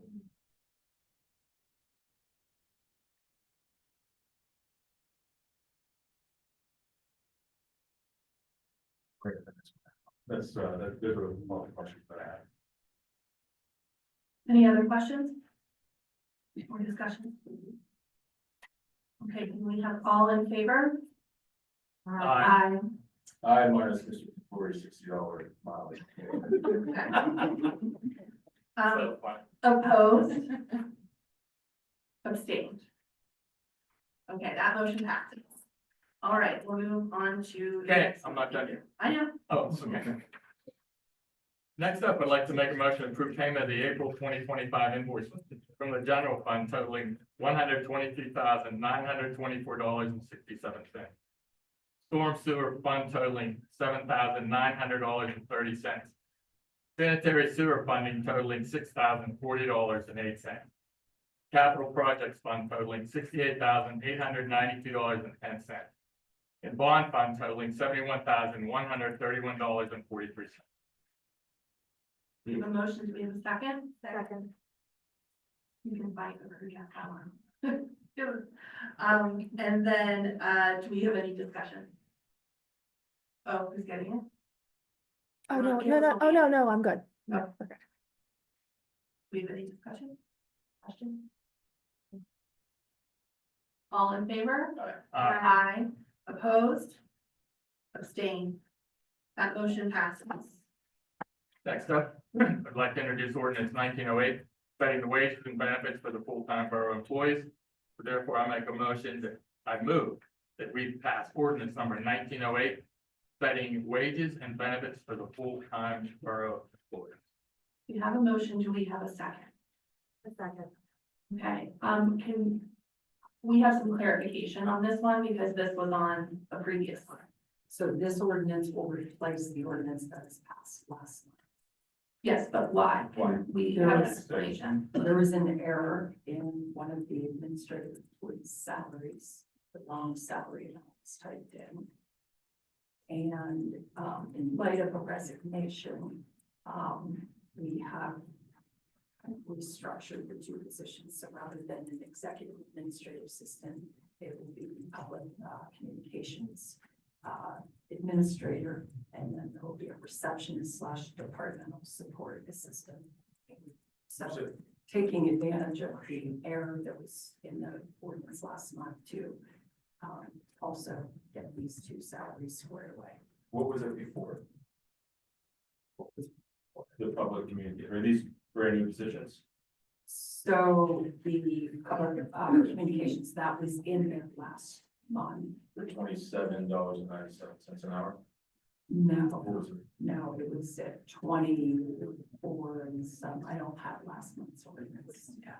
So we've switched positions. So the individual that was in the public communications position in last month's ordinance has since moved into the role of executive administrative assistant.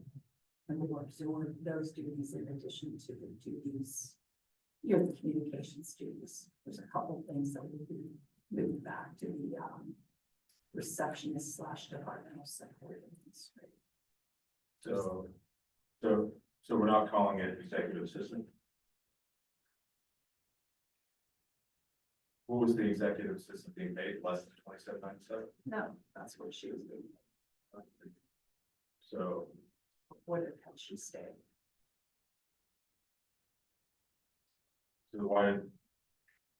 I don't know if this is a personnel discussion or not, but why didn't we just change the job title to what it was before? Because the job description has been revised. To include what the previous person was doing and in addition to with the new person, with the. With the addition of some of the communications role.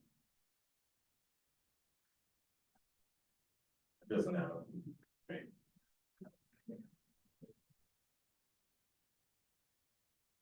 So they're doing the executive assistant, they're doing the executive assistant role, right? Plus, they're doing some of the things that they were doing as the public communications administrator, but we're not calling it the executive assistant. No, because we want to emphasize the role of the communications. I think that was something that had been discussed multiple times by community engagement, that we wanted to have this role. That wasn't discussed. Served primarily to, for community engagement. Have a more robust line of communications, out of our offices, to the community. Next for it to be a separate position, not for it to be rolled into another.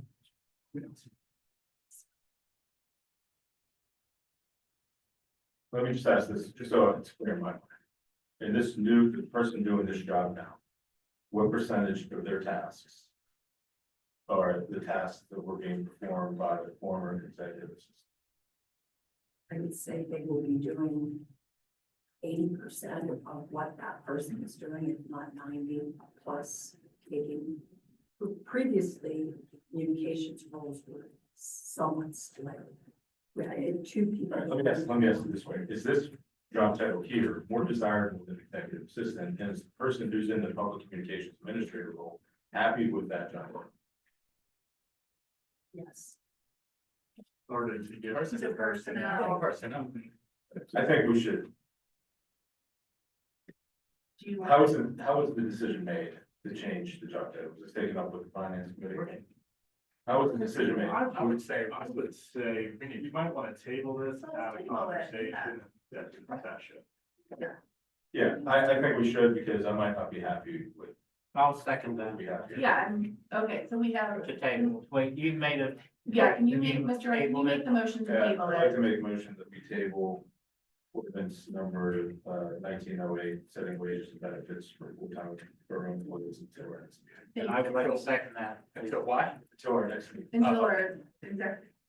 Until we. Have until a we- personnel executive session Yeah. that will relate to this topic. And I second it. Can you second it? Do we need a roll call? All in favor? All in favor? Aye. Great, that motion. I think this, my other question related to this, the error that was made is not regarding the position that we were just talking about. So, was the error more or less than what it should be? It was significantly less. Okay, so we made up for that. Yes. Well, would have. we would if we voted on this. Because we're voting on it now, no. Because we're voting on it now, they'll get retro back to. Of course, yes. Okay. Yeah. Okay, we'll move on to, the next one.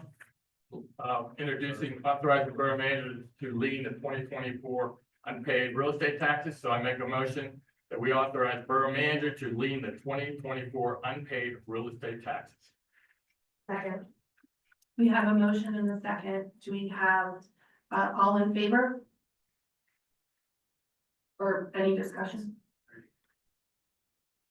I know, it takes a lot. I'm good. Do we have any discussion? No. All in favor? Aye. Aye. Any opposed? Any abstained? That's the end of my report. Thank you very much. Thank you. Infrastructure, Ms. House. So with regards to the I-76 interchange project, as you all know, PennDOT held a public hearing in March. The resulting comments were sent to PennDOT via email. What PennDOT has requested from council is for council to create an official statement of concerns and requests for any revisions and send that to them as one single document. So they would like a unified council front. They would like that sometime by June. So what will most likely happen is between now and June, we will hold a workshop meeting to welcome additional comments from. Mr. Ray had also requested traffic data. For some of the reports that they've done, that request is under review by PennDOT. We have not yet received. There was a sinkhole that opened up along Holiday Drive recently due to a partial collapse of the storm sewer line. This line was identified back in 2023 as needing repairs or replacement. We have filed grants for this project. However, no grants have been approved at this time. The total estimated cost of the project is $1.2 billion. We are going to be applying for additional grants. They have been submitted this month. This can be covered under a blanket contract we have with CCSI. So obviously these repairs do need to be made. We are waiting on some decisions from grants that are in place for that. The Arla Stormwater Outfall Restoration Project, construction is complete, and then property restoration will take place as the weather permits. The 2025 road program has undergone significant changes since my last update, due to substantial damage that has been caused to the roads over the winter time. So some roads have been removed, additional roads have been added. So in the base bid where we currently stand, correct me, Robinwood and adjacent roads, Carroll Place, Rainy Way, Pocono Drive, Hawthorne, both Pocono Drive and Hawthorne have been moved from alternate up to the base because it was determined, right? Did I That was flip them? true, yeah. The other way around. Sorry. So Pocono has been removed. I know that because I live on that street. Okay, right. Yeah, so I know Sheldon was removed. Yes. You live on that street. On that street. Okay, so forget that. And then so Anderson Drive and Holiday Drive are going to be on the base. Yeah, okay. And if I can just say, I know it's troubling for people that live on Sheldon. We've had a lot of complaints about Sheldon. The only reason that part of the project is being deferred is because the water company project is being deferred and we don't want to pave it, only to have them come back next year, rip it up. So what we always try to do is coordinate our road paving projects with utility companies, because what ends up happening is then we will tell them just to do the minimal restoration. That's usually like that trench repair. And then you'll come in and we'll excavate down the base and then we'll top coat on. But they help cover the cost of that. So like for instance, last year, we did that, Tranter and Park Edge, and the borough received $130,000 towards renovating. So, you know, we do our best to always try to coordinate that, and we were thankful that they let us know that they bring the project down. You know. Sorry, I apologize. Did you say Arlo Drive was finished? And then I meant like, I think I heard. Excuse me, so Arla Drive, the road. Then the water outfall restoration. Okay, yeah, nothing to do. Okay, good. It doesn't have to do with the road. Okay. You know where I'm going with that. because So just, I know what she's speaking to is, so we repaved Arla last year. And a couple issues have surfaced and we've talked about that, and some, like, whether it's crack sealing or whatnot, needs, we'll address it. Okay, perfect. I just want to make sure. We've talked about it, yeah, so we'll take a look at it just to see. Only because you paid them and they didn't come back and feel it. So it's cracked everywhere. Yeah, we'll, Okay. yeah, rest assured, we'll make sure. Perfect. Sorry, I just. There are other roads that were paved last year that have crumbled, like Arlo. Roads out, Park Edge. The roads was done the year before last. Park Edge, unfortunately, the gas company came in and tore up some of what we just repaid. That was an emergency. It's so bad. So Yeah. I'm talking about things that weren't negatively affected by any contract work. It sounds like Arla was paved and then Didn't feel it. just. We're they didn't we're feel it. looking at that. Well, yeah, and they did, and I only know that because I was out there and saw that the ceiling had gone, you know, that had been completed, but Lennon Smith is aware of it. We've been out there. We're trying to determine how best to incorporate that into the 2025 program and address the issues to determine whether or not there's some fault of the contractor. Probably one of the most challenging parts of road paving when you have concrete curbing is where the concrete curbing meets the asphalt.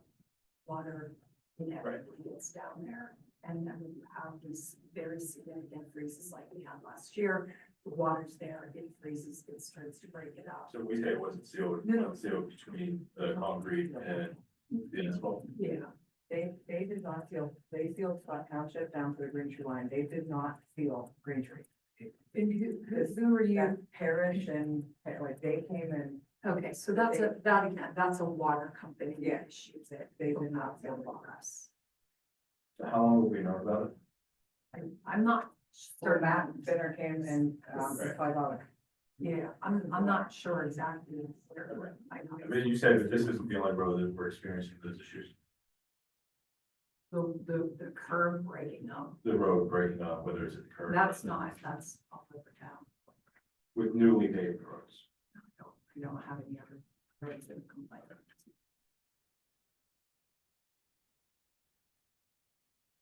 The Whiskey Run Stream Bank Restoration Project is expected to begin in May or June.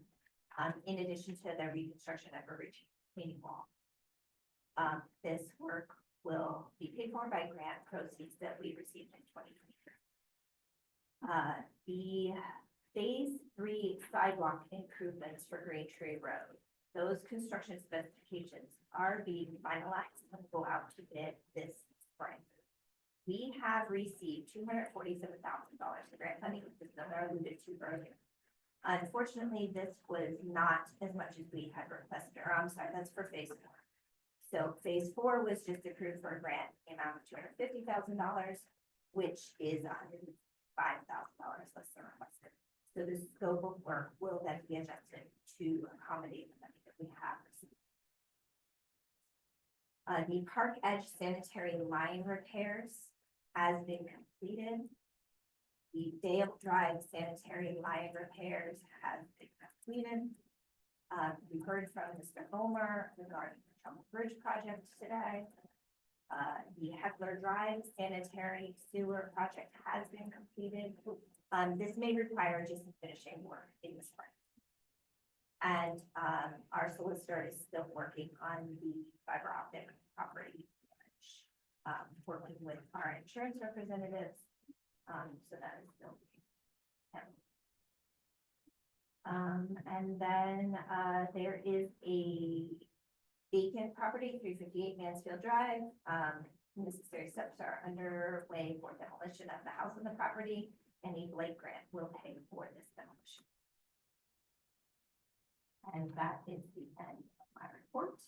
And I do have a resolution to introduce. I'd like to introduce resolution number 1366, the small water and sewer grant application. I move that we adopt resolution number 1366, authorizing the council president and the borough manager to execute all documents and agreements between the borough of Green Tree and the Commonwealth Financing Authority to assist in obtaining a PA small water and sewer grant in the amount of $425,000 to be used for the Holiday Drive and Mansfield Avenue storm sewer. We have a motion. Do we have a second? Second. We have a motion and a second. Discussions, can you at least explain a little bit more about this? So a Holiday Mansfield storm line, we discovered probably 2 summers ago that, there were some issues with its large corrugated metal piping, much of which is very corroded. Last year we completed, that's the 1.2 million, like the entire line that we identified that needs attention. Last year we replaced the segment that runs under the Holiday Drive. That was in around 125,000. And then the sinkhole developed in the line adjacent to Holiday Drive. That just came about over the last month. It's not sinkhole like that somebody would fall in and get lost. It's just a large depression, if you will, that's all fenced off to make sure that it's injured. That project will have to be done right now with borough funds. This resolution is for the remaining part of that project. You know, so we keep talking about this project. We've done one segment of it. We're gonna have to do this other segment this year. It's gonna involve some excavation and hopefully just some lining to help save some funds on it. Then hopefully, we'll get some of this grant and then we can continue, replacing it down the road. So, there's it. Any further discussion? Yes, under your committee, Ms. Health,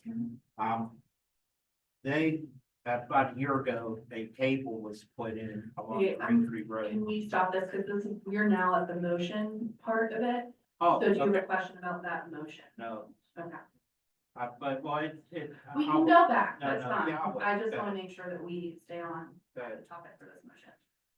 Or the resolution. Okay. All right, well, we have a motion and a second, we have discussion, roll call vote, please. Ms. Haltz? Yes. Mr. Panza? yes. Mr. Ray? Yes. Ms. Schwartz? Yes. Mr. Tintori? Yes. Ms. Barron? Yes. That motion passes. Okay. Is it, can you, Okay, yeah, Go ahead. in continuation, because related to how the work was performed with the cable along Green Tree Road, I was wondering, did the sinkhole develop because the work going underneath Holiday Drive, they damaged, while they were working on the one section, the contractor damaged the other section, that thus creating the depression and sinkhole? Has anyone looked at that? So I wasn't here last year. Okay, yeah, you're right, But maybe Ms. Miller has Yeah. some insight. I would say no, because this area is beyond the area where they were. They stopped at the catch basin. Okay. And, upon inspecting the, corrugated metal pipe, it's extremely corroded, Okay. actually completely gone. Okay, and then coinciding, going back to actually the cable, let's go back to the cable along Green Tree Road. I did notice recently, they created, the company installing created very small, only 2 foot by 2 foot breaks into the street, especially around Carnahan. And now they've totally disintegrated, and they themselves are in very bad shape. You know, normally after an opening, then another company comes and makes that big wide, fix, which this still has not been done. So can I ask the solicitor, what is the status of that group that installed that cable? I believe we're looking for them for damages owed, or? I assume you're referring to Bayer. Yes. That is correct. Yes. We filed a writ of summons to toll the statute of limitations, and I'm working with their attorney and insurance on a resolution. If there's additional damages, any other things, we can have an offline conversation to discuss. Okay. thank you. Thank you, Ms. Haltz. Public Facilities, Parks and Equipment, Ms. Schwartz. Right, the upstairs borough building bathrooms are now complete and open to the public. Thank you everyone for your patience while that project was completed. In regards to the Wilson Park pool, final design is underway. We expect drawings to be completed by the end of April with bid specifications by end of April, mid-May. At that time, if we so request, we can send them over to Lennon Smith for review prior to putting it out to bid for a final review. Preparations are underway to open the pool for the 2025 season. We are also approving a grant application this evening. We're asking for approval for Park Edge Park. The borough is going to be looking to secure information from the public on that park's use over the summer months. And more information will be coming on that project in May. And I think that's all that I have right now. So, anybody have any questions before I go into a resolution? Right. I'm introducing resolution 1367, Greenways, Trails and Recreation Grant.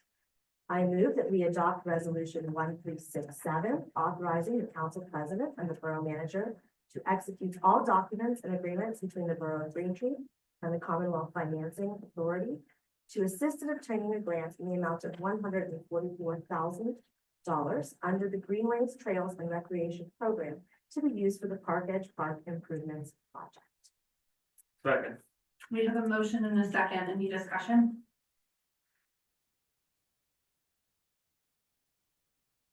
Okay, can we please have a roll call vote? Ms. Schwartz, Yes. Mr. Tintori, Yes.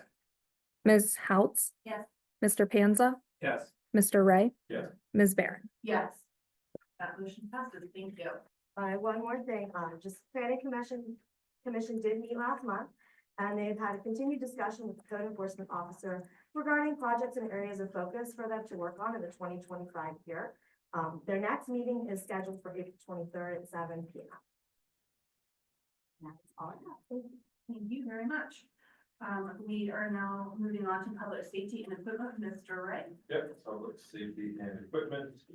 Starting off with recognizing the Green Tree Volunteer Fire Company's responses this past month. In March, they had 28 calls, 14 motor vehicle accidents, 6 working or possible structure fires, 4 fire alarms, 2 odor investigations, 1 vehicle fire, 1 brush fire.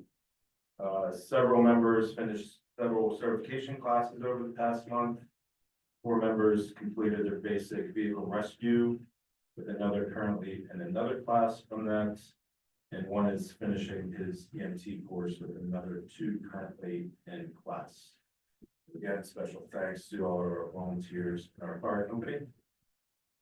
Police department, number of calls that they responded to last month increased. As the mayor and I pointed out last month, the number of calls that they're dealing with related to mental health issues continues to increase. I corresponded with the acting chief about this. He agreed that the number of calls around mental health issues is on the rise.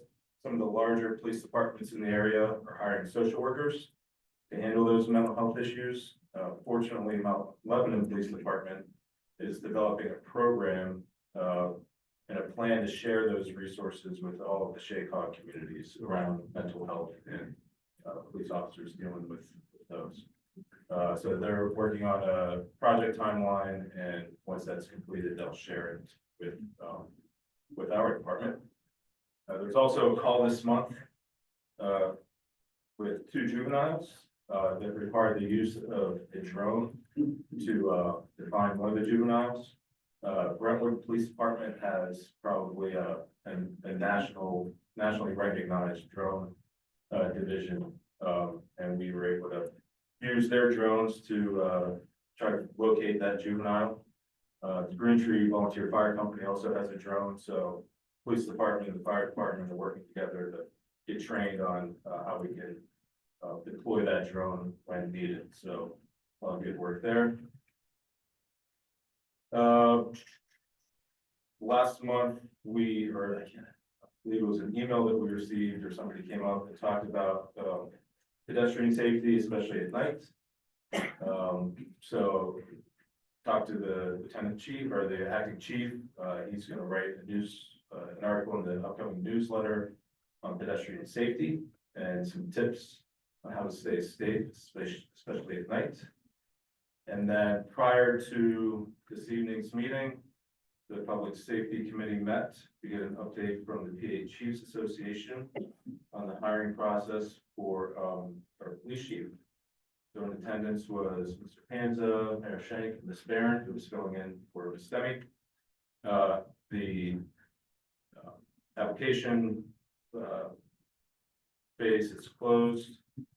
To date, well, we have received 12 resumes. Immediately following that meeting, PA Chiefs sent all the resumes and cover letters to Ms. Miller. Please get with Ms. Miller to let her know if you would like those resumes, print copy or electronically. So we would like to get that down to a list of 10 by April 14th. That list of 10, and we might have a meeting in between now and then to decide which 10, more of that for meeting coordination. But so once we give the PA Chiefs our list of 10, between April 14th and April 19th, those 10 candidates will go through a static video interview. So they'll log onto the PA Chiefs platform, they'll be asked questions, and they'll be required to record themselves in a video format. Those interviews, those video interviews, will be shared with council on the week of the 20th. And then we'll meet again as a group. There's a proprietary link, so I don't think they can share the link with everyone. We might either meet in person or remotely to review those interviews. And then our job is to send PA Chiefs 3 candidates who we want to continue through the process. Once we get down to those 3,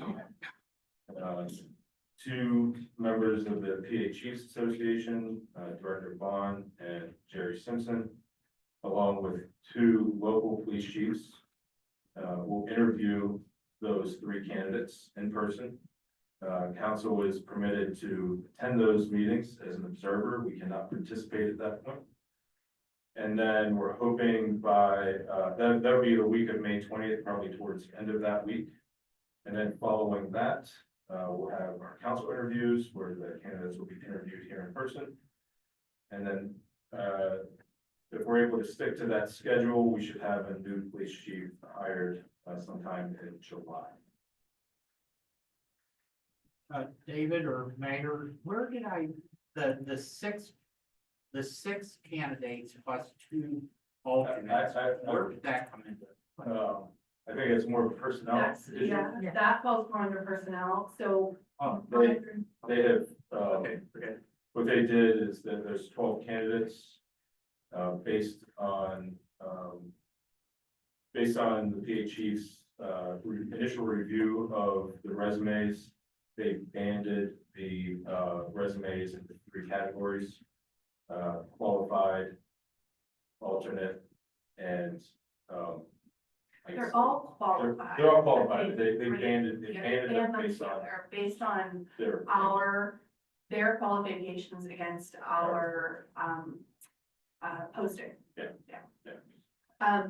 The one thing that I wanted to make sure, because I think it gets a little lost, is that the resumes that were sent to Ms. Miller in packets, those are for all of us to review. Right. And that is, so you'll have to let Ms. Miller know if you want printed copies of those or if you want them sent in a virtual document. And then we would need to get our response, that our thoughts on those candidates to Ms. Miller by the end of next week. Well, we need to come up with a list of 10. Yeah, we need to come up with a 7 of list us of 10, need to come up sorry. with a list of 10. Yes. So I'll schedule a meeting. It could be maybe a remote executive session. Yes. Well, the mayor gets a copy too, right? Right. plus Yeah. the mayor. Yeah. Plus the mayor. So the 8. So between now and April 14th, we need to meet to collectively come to 10. Yes. And send those 10. We can combine that with the discussion that we table to have our executive discussion. Right, okay. So wait, Just a you general said personnel. between now and April 14th. Yes. Yeah. That is to go with the aggressive timeline, which I'm not using. So that must aggressive be the days 8th, that 9th, are- 10th, or 11th. Or the 14th, like it's suggested timeline in order to accelerate the hiring. We're coming up on vacation season. I would. hope They that said by everybody- next Friday. Yeah, like it, maybe next Monday, if we're on the calendars now. Yeah, that's fine. I think we can, we can discuss, when we Okay. have our exec session, Great. because that requires some finessing of Sure. everyone's personal calendars. All right, any questions about the hiring process for the chief? Okay. That's the end of my. I just have a question. Yeah. Was there a cost to use the drone? No. Patties? No, we did not. Oh, that's good. I did have a question related to that, not cost, but about using the drone, and I wondered it when I read it. Do we have to worry about any, like, light, I don't know. Yeah, they're certified. There's- I was just curious, I don't know. They're how it certified works. drone operators. with That's great. I should, I'm assuming, because I've spoken to the Brentwood Police Chief about this. Yeah. I believe that they're FAA certified flying drone. That's really cool, yeah, very cool. It's a pretty, I saw pictures of it, it's pretty impressive. They have a big screen monitor in the back of one of their police squads. And, they sit there and they have that big headset on and pretty impressive technology. Is that through the cog? How's that? That's great. They called Brentwood and said, hey, Just call them Brentwood, direct. come over and. Oh, good. Yeah. Great. Yeah. So we are paying COG, fees for both Shaycog and Char West, correct?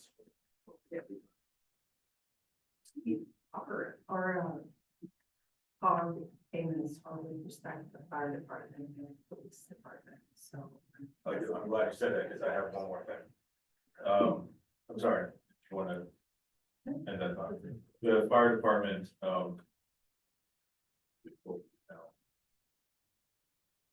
they need, tires on a couple of the apparatus. The NFPA suggests tires should be replaced every 7 years. We have a couple of vehicles that go way beyond that, and just showing some driver around. So we're gonna be purchasing tires to ensure that, our fire trucks are safe. As long as you're talking about that. Yeah. So that, the fire truck that we had agreed to purchase several years ago. The good thing was we started it 7 years ago. We got a really great loan rate, so like 2.75, so that's all good. It has taken a very, very long time to get all the pieces and parts to get this truck together. And we were just handed a $75,000 change order. So I sent it back to the chief just to say what is going on. It's a lot. It's a lot of money. So. No, I wasn't giving heads up. Okay, so we'll But it see sounds what he like. says. I think he needed to go back to them. So I'm just giving you a heads up that that is potentially something we would have to look into. It could be paid for out of fire apparatus. Oh, no, I thought she was talking about, one of the things that was mentioned is the cost of ladder trucks increasing. Oh, We had talked and started budgeting for future purchase, at our budget 2 years ago. I would say. estimating it And estimating it, and, the estimate that they were giving us, at Alon was closer to 2 million. So we may need to up the, investment into that fund, to make sure that we're gonna have coverage when that time comes. Yeah. So I that's think we something need, to keep up. let's talk to the fire company about that.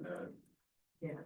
I know we have a couple of fire company members in here. At one point, we were told that, Allegheny County has more ladder trucks than New York City. Mhm.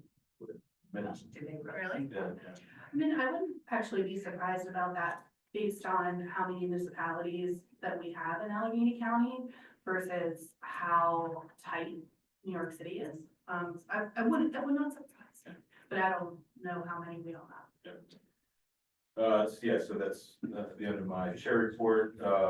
We tabled last month the appointment of, Mr. Moss to the Civil Service Commission, because we hadn't spoken to him yet. We did reach out, he is interested in continuing on with the Civil Service Commission, so I'd like to move that we reappoint W. David Mons to the Civil Service Commission for a term to expire March 1st, 2031. That's a 6-year term. Second. We have a motion and a second. Any discussion? All in favor? Aye. Opposed?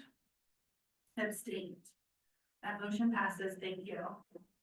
And then we move on to recreation and community events. Mr. Panza. Yes, before I, start my report, I would like to go back to my question.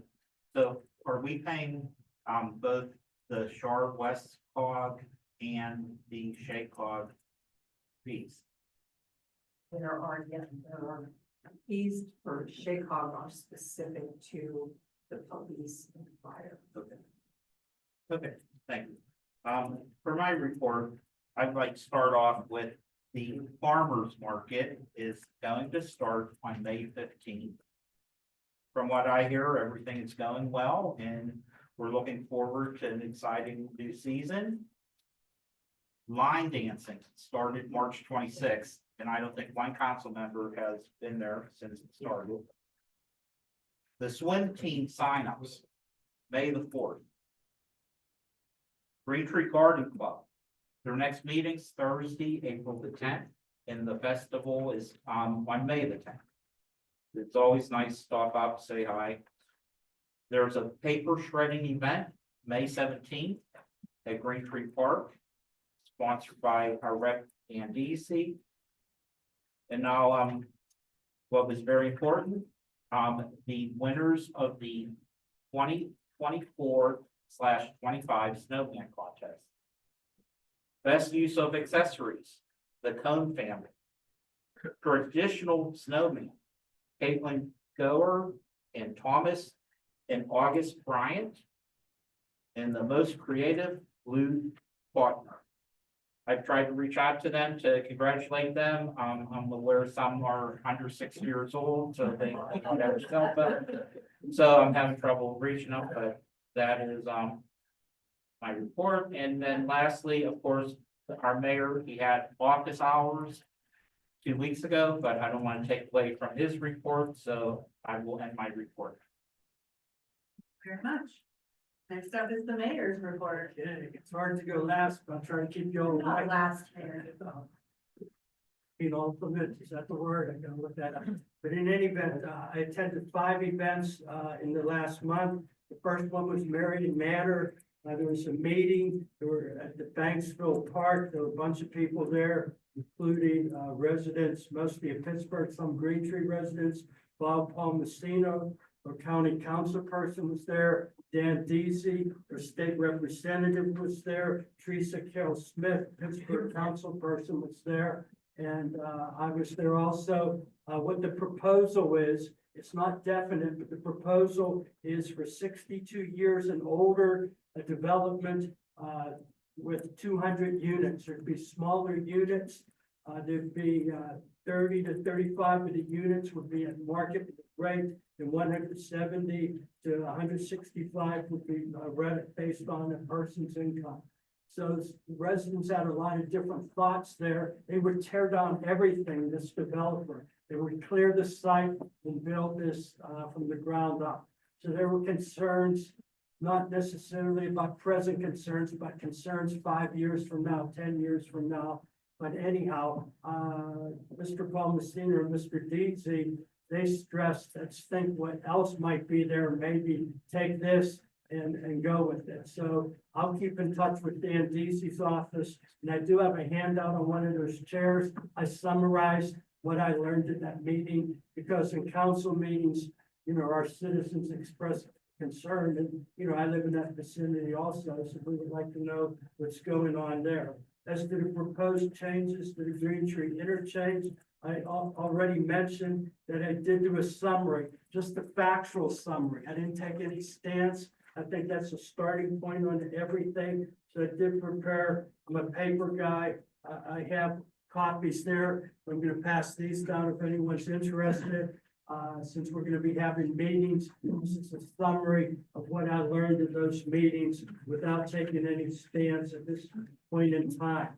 So that was the second meeting I went to. The third meeting I went to was Deluzio, our congressman had a breakfast.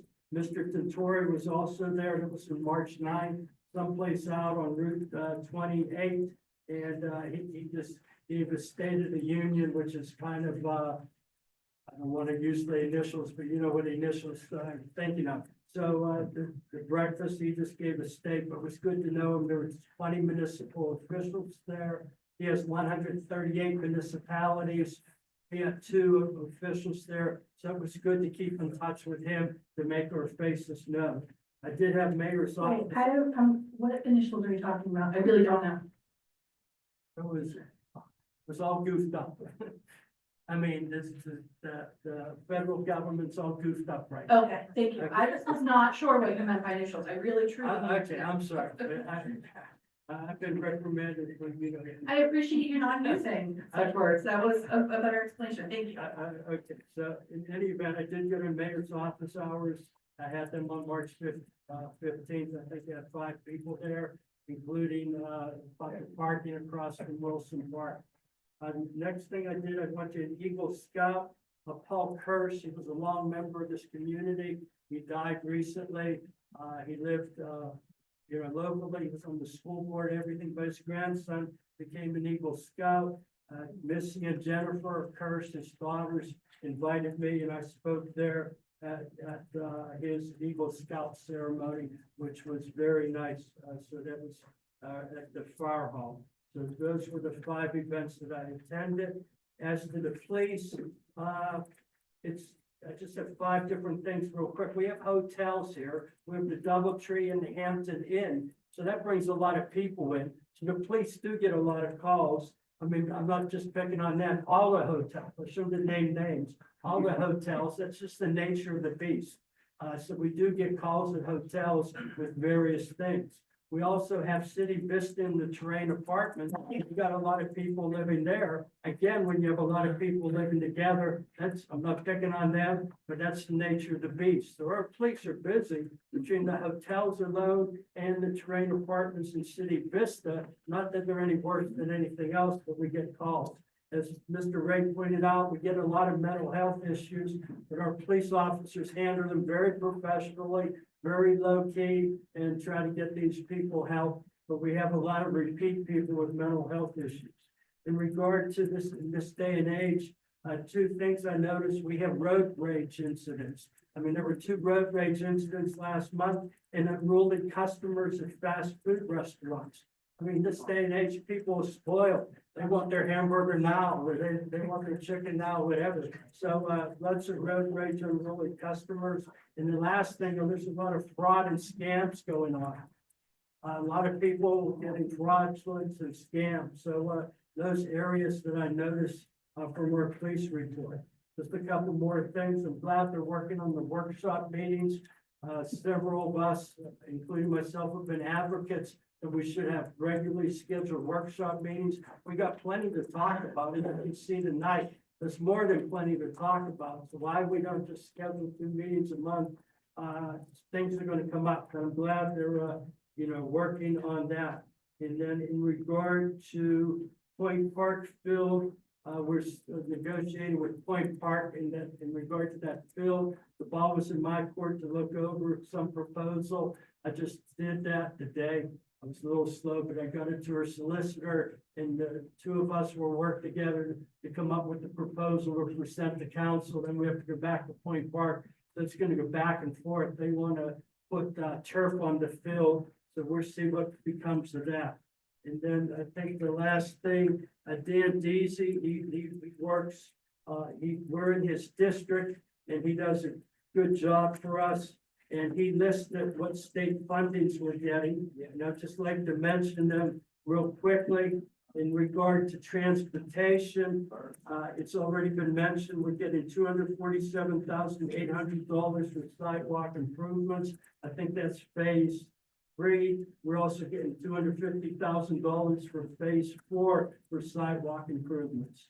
Additionally, the Green Tree Volunteer Fire Company got $39,034. Keystone Oak School District got $293,572. Recreation, we got $500,000. Correct me if he's wrong on any of this. We got $500,000 to rebuild the Green Tree Borough Public Swimming Pool. We got $65,000 for renovation for the restroom and concessions stand at the swimming pool. Point Park, $225,000 to put a turf field. That's if we can come to an agreement with them. Maybe they put the cart before the horse. But in any event, they did get $225,000 to put a turf field there, which is very good. And $25,000 for equipment purchases and facility upgrades. It's my understanding the Green Tree Baseball Association got $25,000. So if we see Mr. Deasy, our state representative, I mean, we should thank him for working for us, not just for us, for the school district, for our sports teams and everything else. So I think that is the end of my report, and thank you for staying away. Question. Pick up some handouts. Question. Yeah. Next to the DoubleTree, there used to be a hotel. Does it still exist? It was the Pittsburgh Hotel. Is that, Yeah. is it closed completely? Yes. Okay, didn't know. They had come in here not them, but there was a proposal to make it many apartments. But that was the I last. just didn't know if it- That was like in 2019. Thank you very much. That was the most recent proposal for that piece of property that I'm aware of. Yeah, yes. Thank you, for my report. Okay, thank you so much, Mr. Mayor. So for my report, this past weekend, you heard Ms. Schwartz mention it earlier. This past weekend was the annual Allegheny County League of Municipalities Spring Education Conference.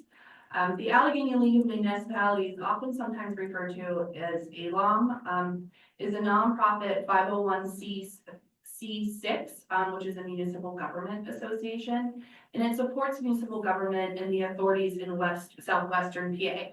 Authorities, think of it as like Alcosan or Shaler Water, things like that. It was officially established in 1974. That was new information to me this week. And has a mission to foster local government by education. It wants to help to educate local elected officials and deliver essential resources in advocating for sound policy and legislation. The spring conference is an opportunity for local government officials and the authorities to gather together to learn about pending legislation, community interest topics, and authority updates. Everyone is invited to attend, but it is not required. And through the years, we've always had some level of Green Tree representation. This past conference was attended by Mr. Panza, Ms. Schwartz, Mr. Tintori, along with Ms. Miller and myself, and also our solicitor, Mr. Leland, was there, not only as in attendance, but also as a presenter. So Green Tree was well represented. During this conference, we were able to participate in workshops on topics that impact our community, such as deer management solutions, artificial intelligence best practices, Alcosan updates, a panel discussion from the Allegheny County Council members, and also connecting with many different vendors and the professional folks who service our communities or may want to service our community in the future. While at the conference, Green Tree was awarded the distinction of Banner Community.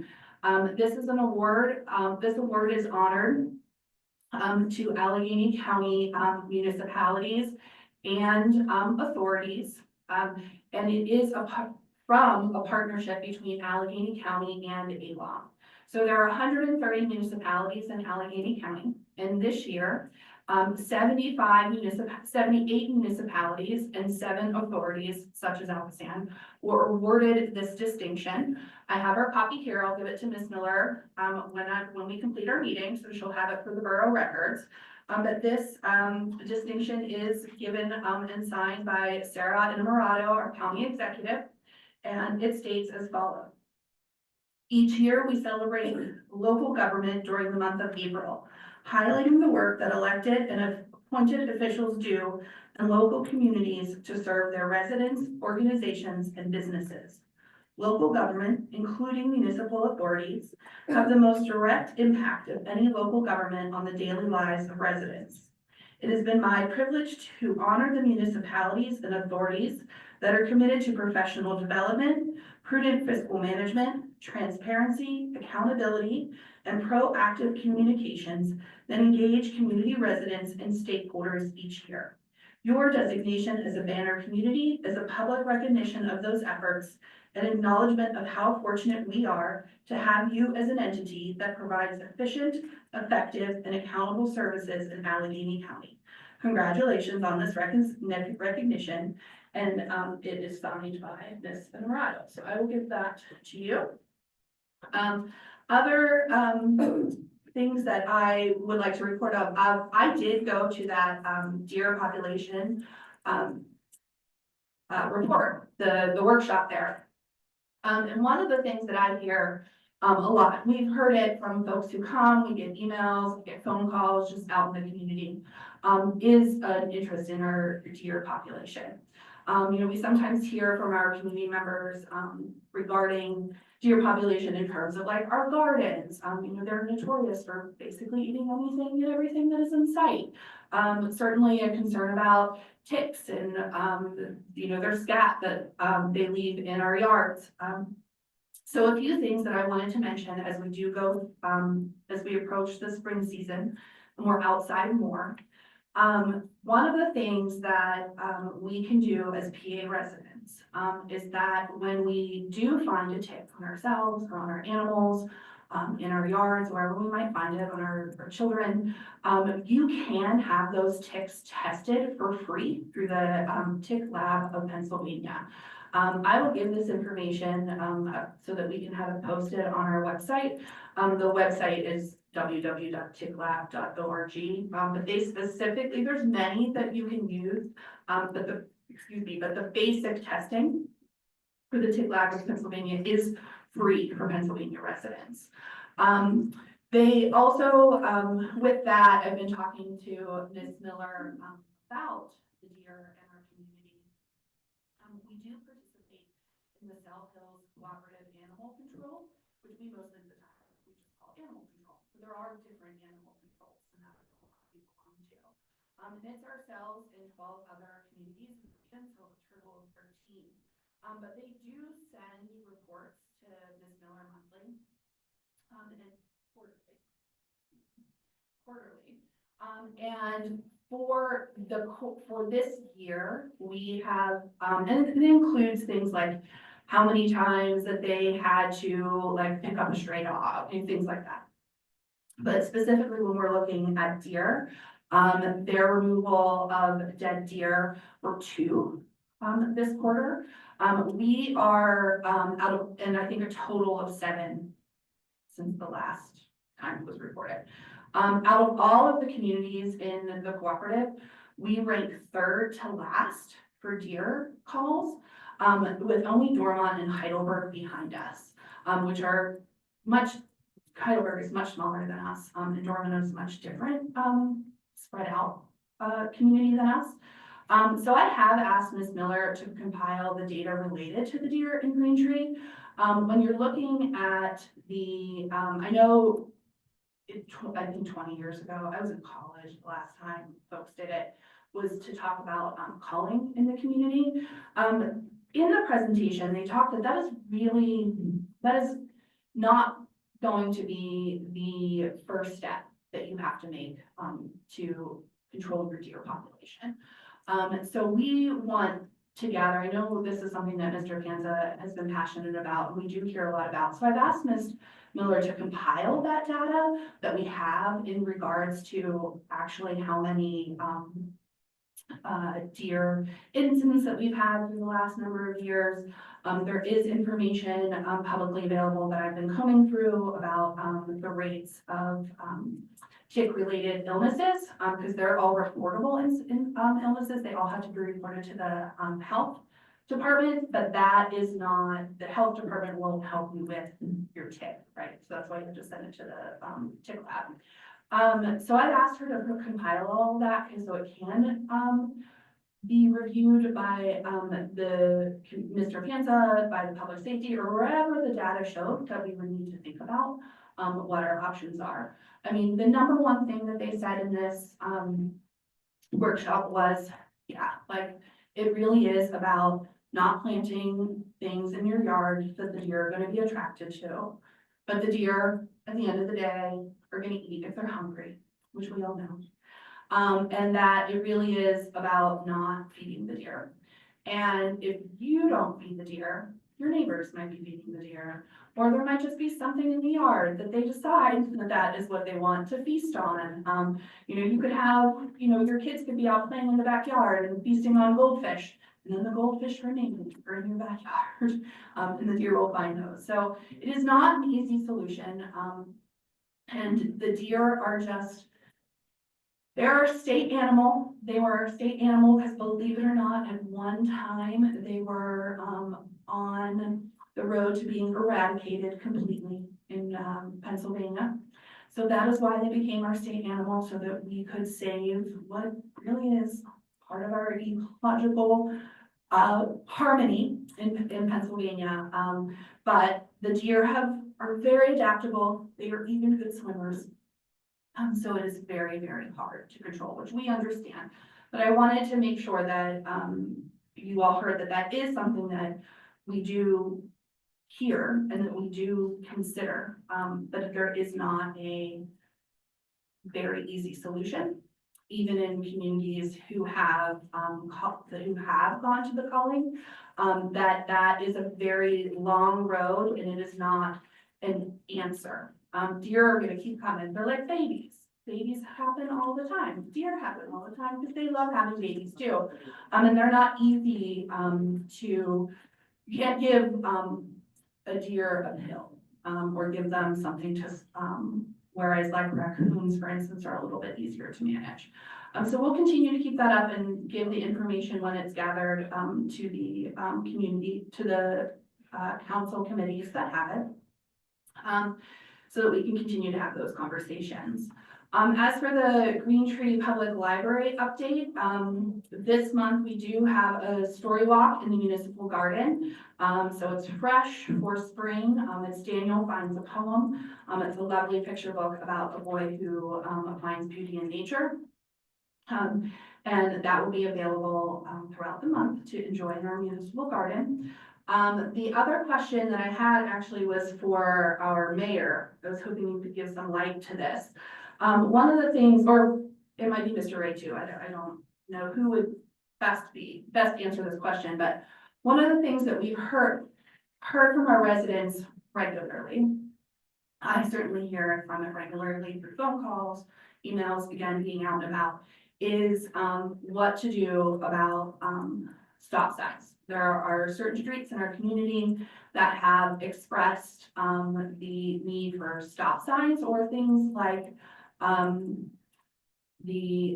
anything that would divert traffic in different ways. And it's my understanding that that all requires a traffic study, and traffic studies are done by the police.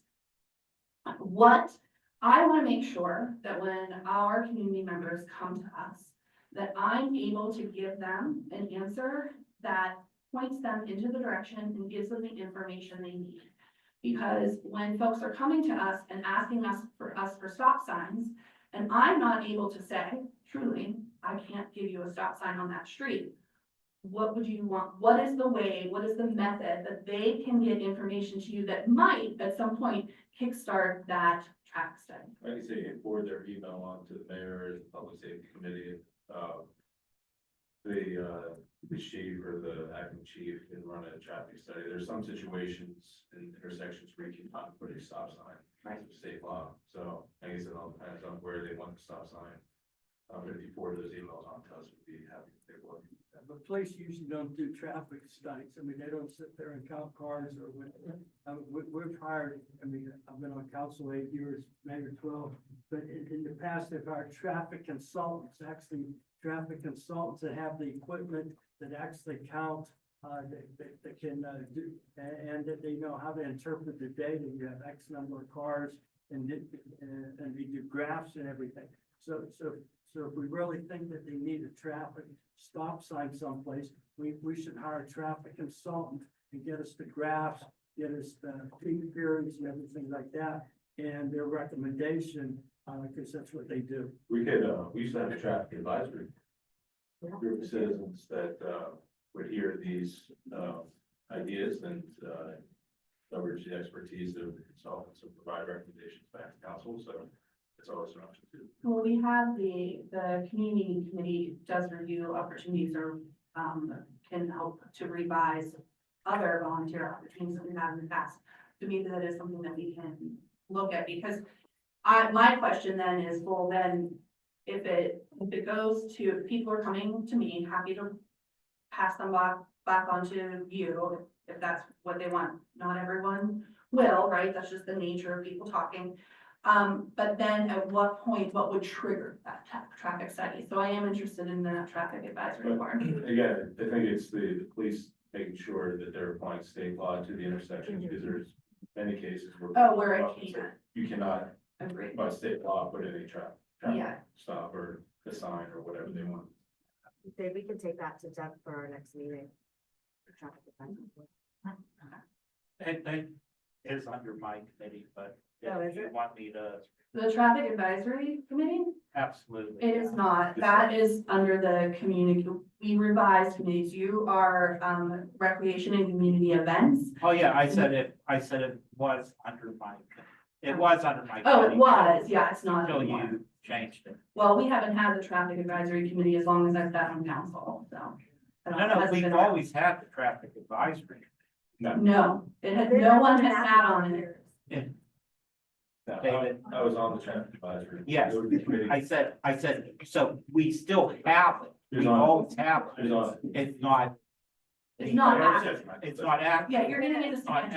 active. It does need to be revised. Just like, Let's take a look you at know, it. we still have the nature section. Thank you, Mr. Ray. Thank you, Ms. Schwartz. We'll bring it to that and we'll take a look. I appreciate it. That's all I have. I look forward to seeing everyone on, May 10th. No, May 9th. I have a question. You mentioned the banner community thing. Was that, an event as part of the education conference?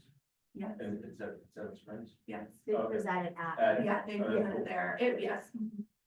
The, May 10th, I'm getting all my dates next. And I did want to say on record, because at the beginning of the meeting, people were talking about, the folks who came to the second meeting for, the PennDOT meeting. I had COVID. I was not allowed out of my house.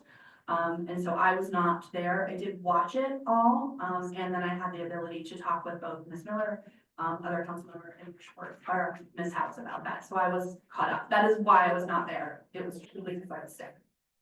And that is it. Could I ask for 2 points before Yes. Judy? Yeah. Just one thing, it's concerning A-Loan, Allegheny League Municipalities. I would like to make sure we recognize Mr. Oh, Panza, yes. who is the previous chairman of the board of that He organization. sits on the director board, And he's so. still on that board for I think at least another year. So we've been represented very favorably with Mr. Panza's work. I just want to make sure. Yeah, And thank I wanna- And according to, and one thing about the deer, you may be aware that there's a chronic waste disease out there, CWD.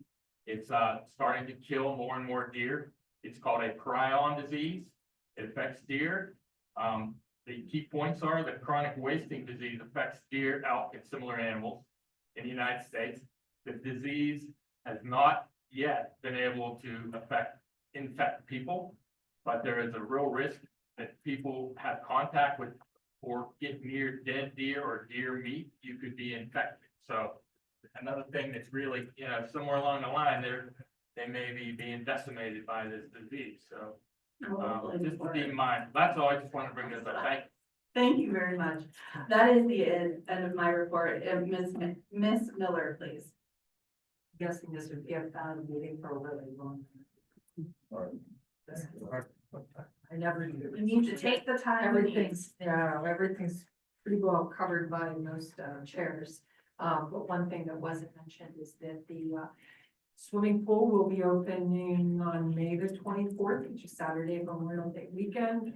And if you know of anybody that is interested in working at the pool, lifeguard, concession stand workers, the deadline is this Wednesday at 3:30. You can apply online, you can bring your applications into the office, but we really hold tight to that deadline. So if you know of anybody at all that wants to work at the pool this summer, that would be the day to get your application in. The only other thing I'll mention again is the PRT, trying to provide feedback. I think posting a survey, which I'll try to get that link up on our website, on the page that is already there, is to fill out that survey. You know, I know it's hard a lot of times for people to make the time to go to these meetings, especially when they're not right in our own backyard, but, the more people that speak up, the better. I think Shannon, pointed out something really important, even if you don't use it now.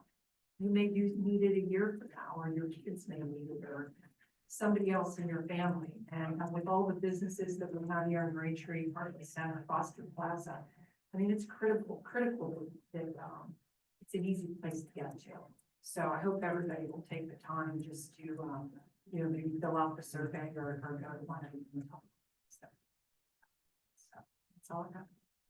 I'll be going to one of those meetings. I don't know which one yet, but if anyone is interested in attending with me, happy to meet folks there. Sometimes it's a little stressful to go into those meetings without knowing them. Happy to be a friendly face. And with that, Yes, I'd like to make a motion that we adjourn this meeting. do an executive session. Thank you very much. This meeting is adjourned at 10 o'clock. Yeah.